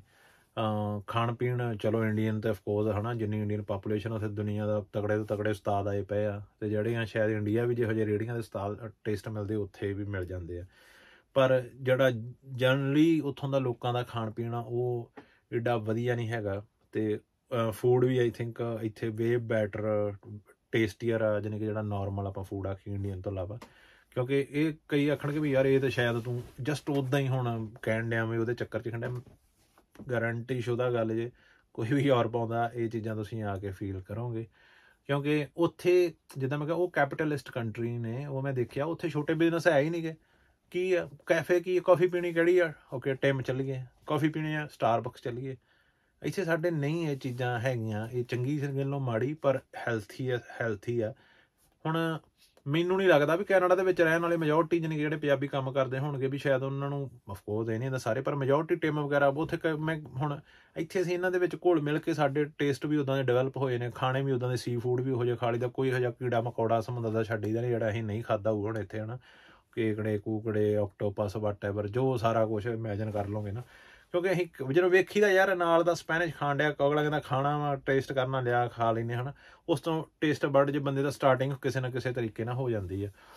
ਅਤੇ ਕੌਫੀਆਂ ਦੇ ਵਿੱਚ ਵੀ ਜਾਂ ਖਾਣ ਪੀਣ 'ਚ ਵੀ ਜਿਵੇਂ ਉੱਥੇ ਬਹੁਤ ਯਾਰ ਮੈਨੂੰ ਖੁਦ ਬੜਾ ਲੱਗਦਾ ਸੀ ਯਾਰ ਵੀ ਇਹ ਕੋਈ ਹੈਲਥੀ ਨਹੀਂ ਚੀਜ਼ ਹੈਗੀ। ਜਿੱਦਾਂ ਲੋਕ ਟਿਮ 'ਤੇ ਜਾ ਕੇ ਉਹ ਟਿਮ ਦੀਆਂ ਚਾਹਾਂ ਮਿੱਠੀਆਂ, ਫਰੈਂਚ ਵਨੀਲਾ, 3 ਸ਼ੂਗਰ 4 ਸ਼ੂਗਰ, ਉਹ ਐਡਿਕਟਡ ਹੋ ਜਾਂਦਾ ਬੰਦਾ, ਮੇਰੇ ਵਰਗਾ ਜਾਂਦਾ। ਉਹ ਮੇਰਾ ਹੁਣ ਜਦੋਂ ਆਪਸ਼ਨ ਹੀ ਇਹ ਹੈ, ਜਿੱਦਾਂ ਮੰਨ ਲਓ ਵੀ ਘਰੇ ਤੁਹਾਨੂੰ ਪਿਆਸ ਲੱਗੀ ਹੈ, ਤੁਸੀਂ ਫਰਿੱਜ ਖੋਲ੍ਹਦੇ ਆ, ਜਿਹਦੇ 'ਚ ਪਾਣੀ ਸਕੰਜਵੀ ਪਈ ਹੈ, ਤੁਸੀਂ ਉਹਨਾਂ 'ਚ ਆਪਸ਼ਨਾਂ 'ਚੋਂ ਚੱਕਣੀ ਹੈ। ਤੁਸੀਂ ਪਾਣੀ ਪੀ ਲਓ ਜਾਂ ਸਕੰਜਵੀ ਪੀ ਲਓ। ਹੁਣ ਫਰਿੱਜ ਖੋਲ੍ਹੋਗੇ ਜਿਹਦੇ 'ਚ ਕੋਕ ਪਿਆ ਵਾ, ਉਹਦੇ ਵਿੱਚ ਫੈਂਟਾ ਪਿਆ, ਤੁਸੀਂ ਉਹੋ ਹੀ ਪੀਣਾ। ਸੋ ਉੱਥੇ ਅਵੇਲੇਬਲ ਹੀ ਉਹ ਚੀਜ਼ਾਂ ਜ਼ਿਆਦੀਆਂ ਨੇ, ਟਿਮ, ਸਟਾਰਬਕਸ, ਇਹੋ ਜਿਹੀਆਂ ਚੀਜ਼ਾਂ ਜਿਹੜੀਆਂ ਹੈਲਦੀ ਨਹੀਂ ਹੈਗੀਆਂ। ਇੱਥੇ ਦੇ ਉਲਟ ਨੇ। ਇੱਥੇ ਵੱਡੀਆਂ ਕੰਪਨੀਆਂ ਹੋਣ ਦੀ ਬਜਾਏ ਛੋਟੇ ਛੋਟੇ ਕੈਫੇਟੇਰੀਆ ਬਣਾਏ ਨੇ, ਸਿੰਗਲ ਓਨਰ ਜ਼ਿਆਦੇ ਨੇ। ਇੱਥੇ ਆਪਾਂ ਕਹਿ ਦਈਏ ਮੋਰ ਦੈਨ 90% ਜਿਹੜੀਆਂ ਦੁਕਾਨਾਂ ਨੇ ਜਾਂ ਸੋ ਉਹ ਤਾਂ ਹੈ ਹੀ ਸਿੰਗਲ ਓਨਰ ਨੇ। ਇਸੇ ਕਰਕੇ ਛੋਟੇ ਛੋਟੇ ਕੈਫੇਟੇਰੀਆ ਜਿੱਥੇ ਫਰੈਸ਼ਲੀ ਗ੍ਰਾਈਂਡਡ ਤੁਹਾਨੂੰ ਬਲੈਕ ਕੌਫੀ ਲੋਕੀ ਪੀਂਦੇ ਆ, ਐਸਪ੍ਰੈਸੋ ਪੀਂਦੇ, ਇਹੋ ਜਿਹੀਆਂ ਚੀਜ਼ਾਂ ਜ਼ਿਆਦੀਆਂ ਪੀਂਦੇ ਆ।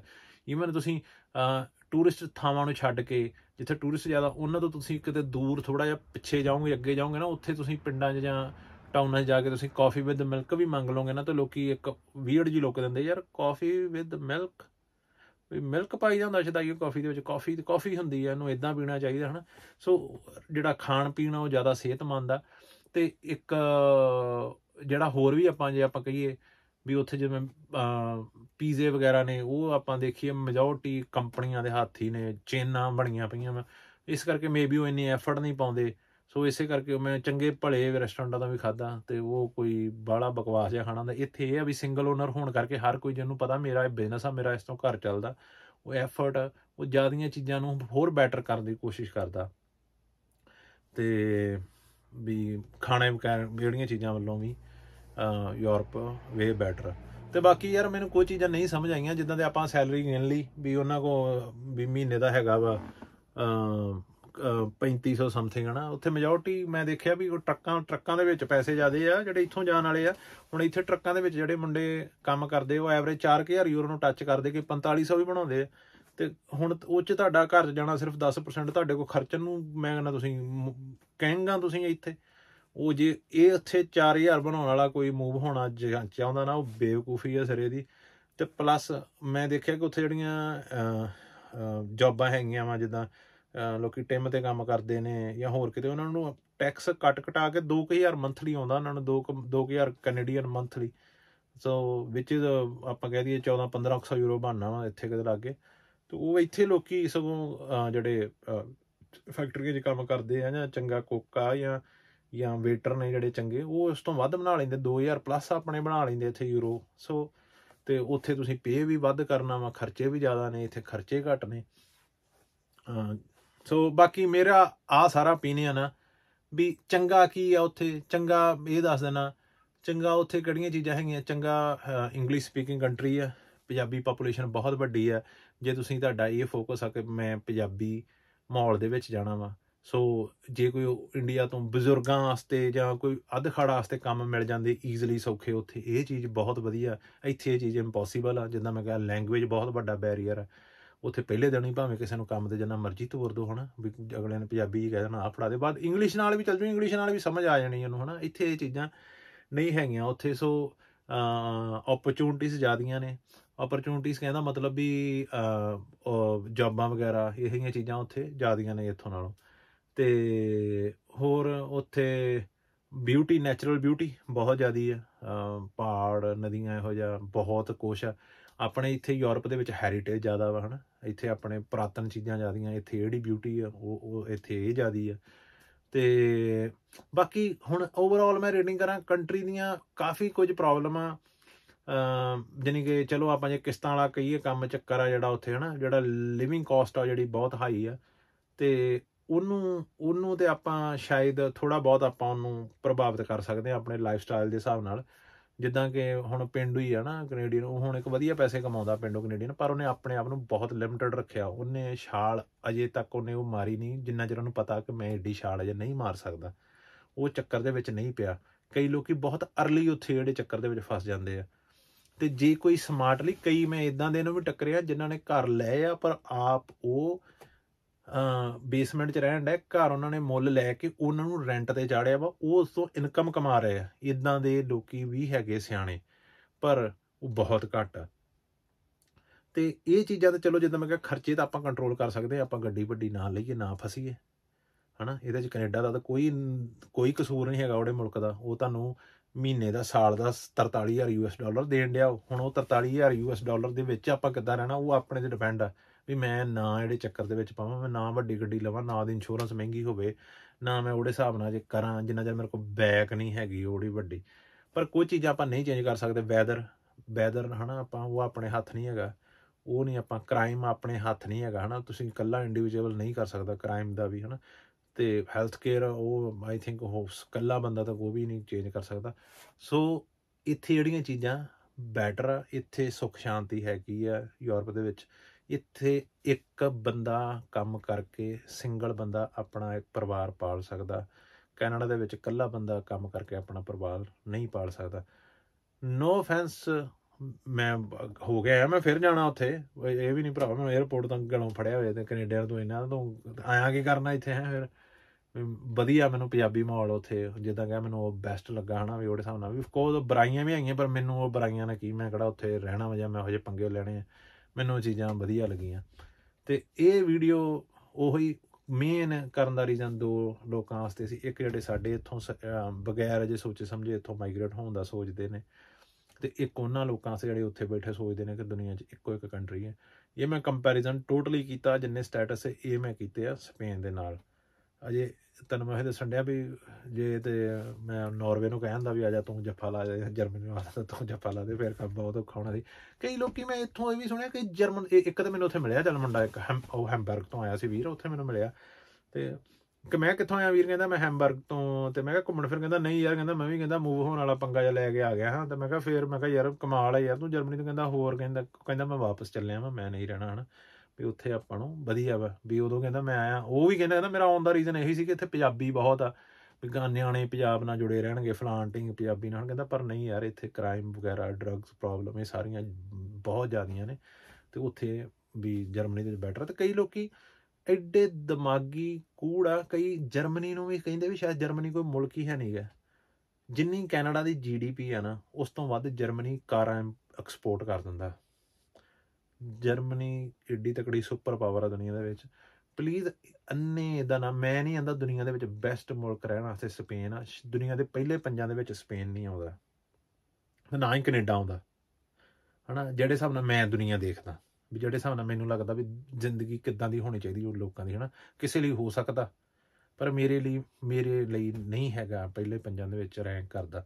ਸੋ ਜਿੱਦਾਂ ਮੈਂ ਕਿਹਾ ਵੀ ਜਿਹੜੀਆਂ ਬੇਸਿਕ ਨੈਸੈਸਿਟੀਜ਼ ਹੁੰਦੀਆਂ ਨੇ ਇੱਕ ਬੰਦੇ ਦੀ ਜ਼ਿੰਦਗੀ, ਉਹ ਇਹਨਾਂ ਕੰਟਰੀ ਦੇ ਵਿੱਚ ਯੂਰਪ ਦੇ ਵਿੱਚ ਜ਼ਿਆਦੀਆਂ ਵੇ ਬੈਟਰ, ਤੁਸੀਂ ਜ਼ਿਆਦਾ ਕਵਰਡ ਆ।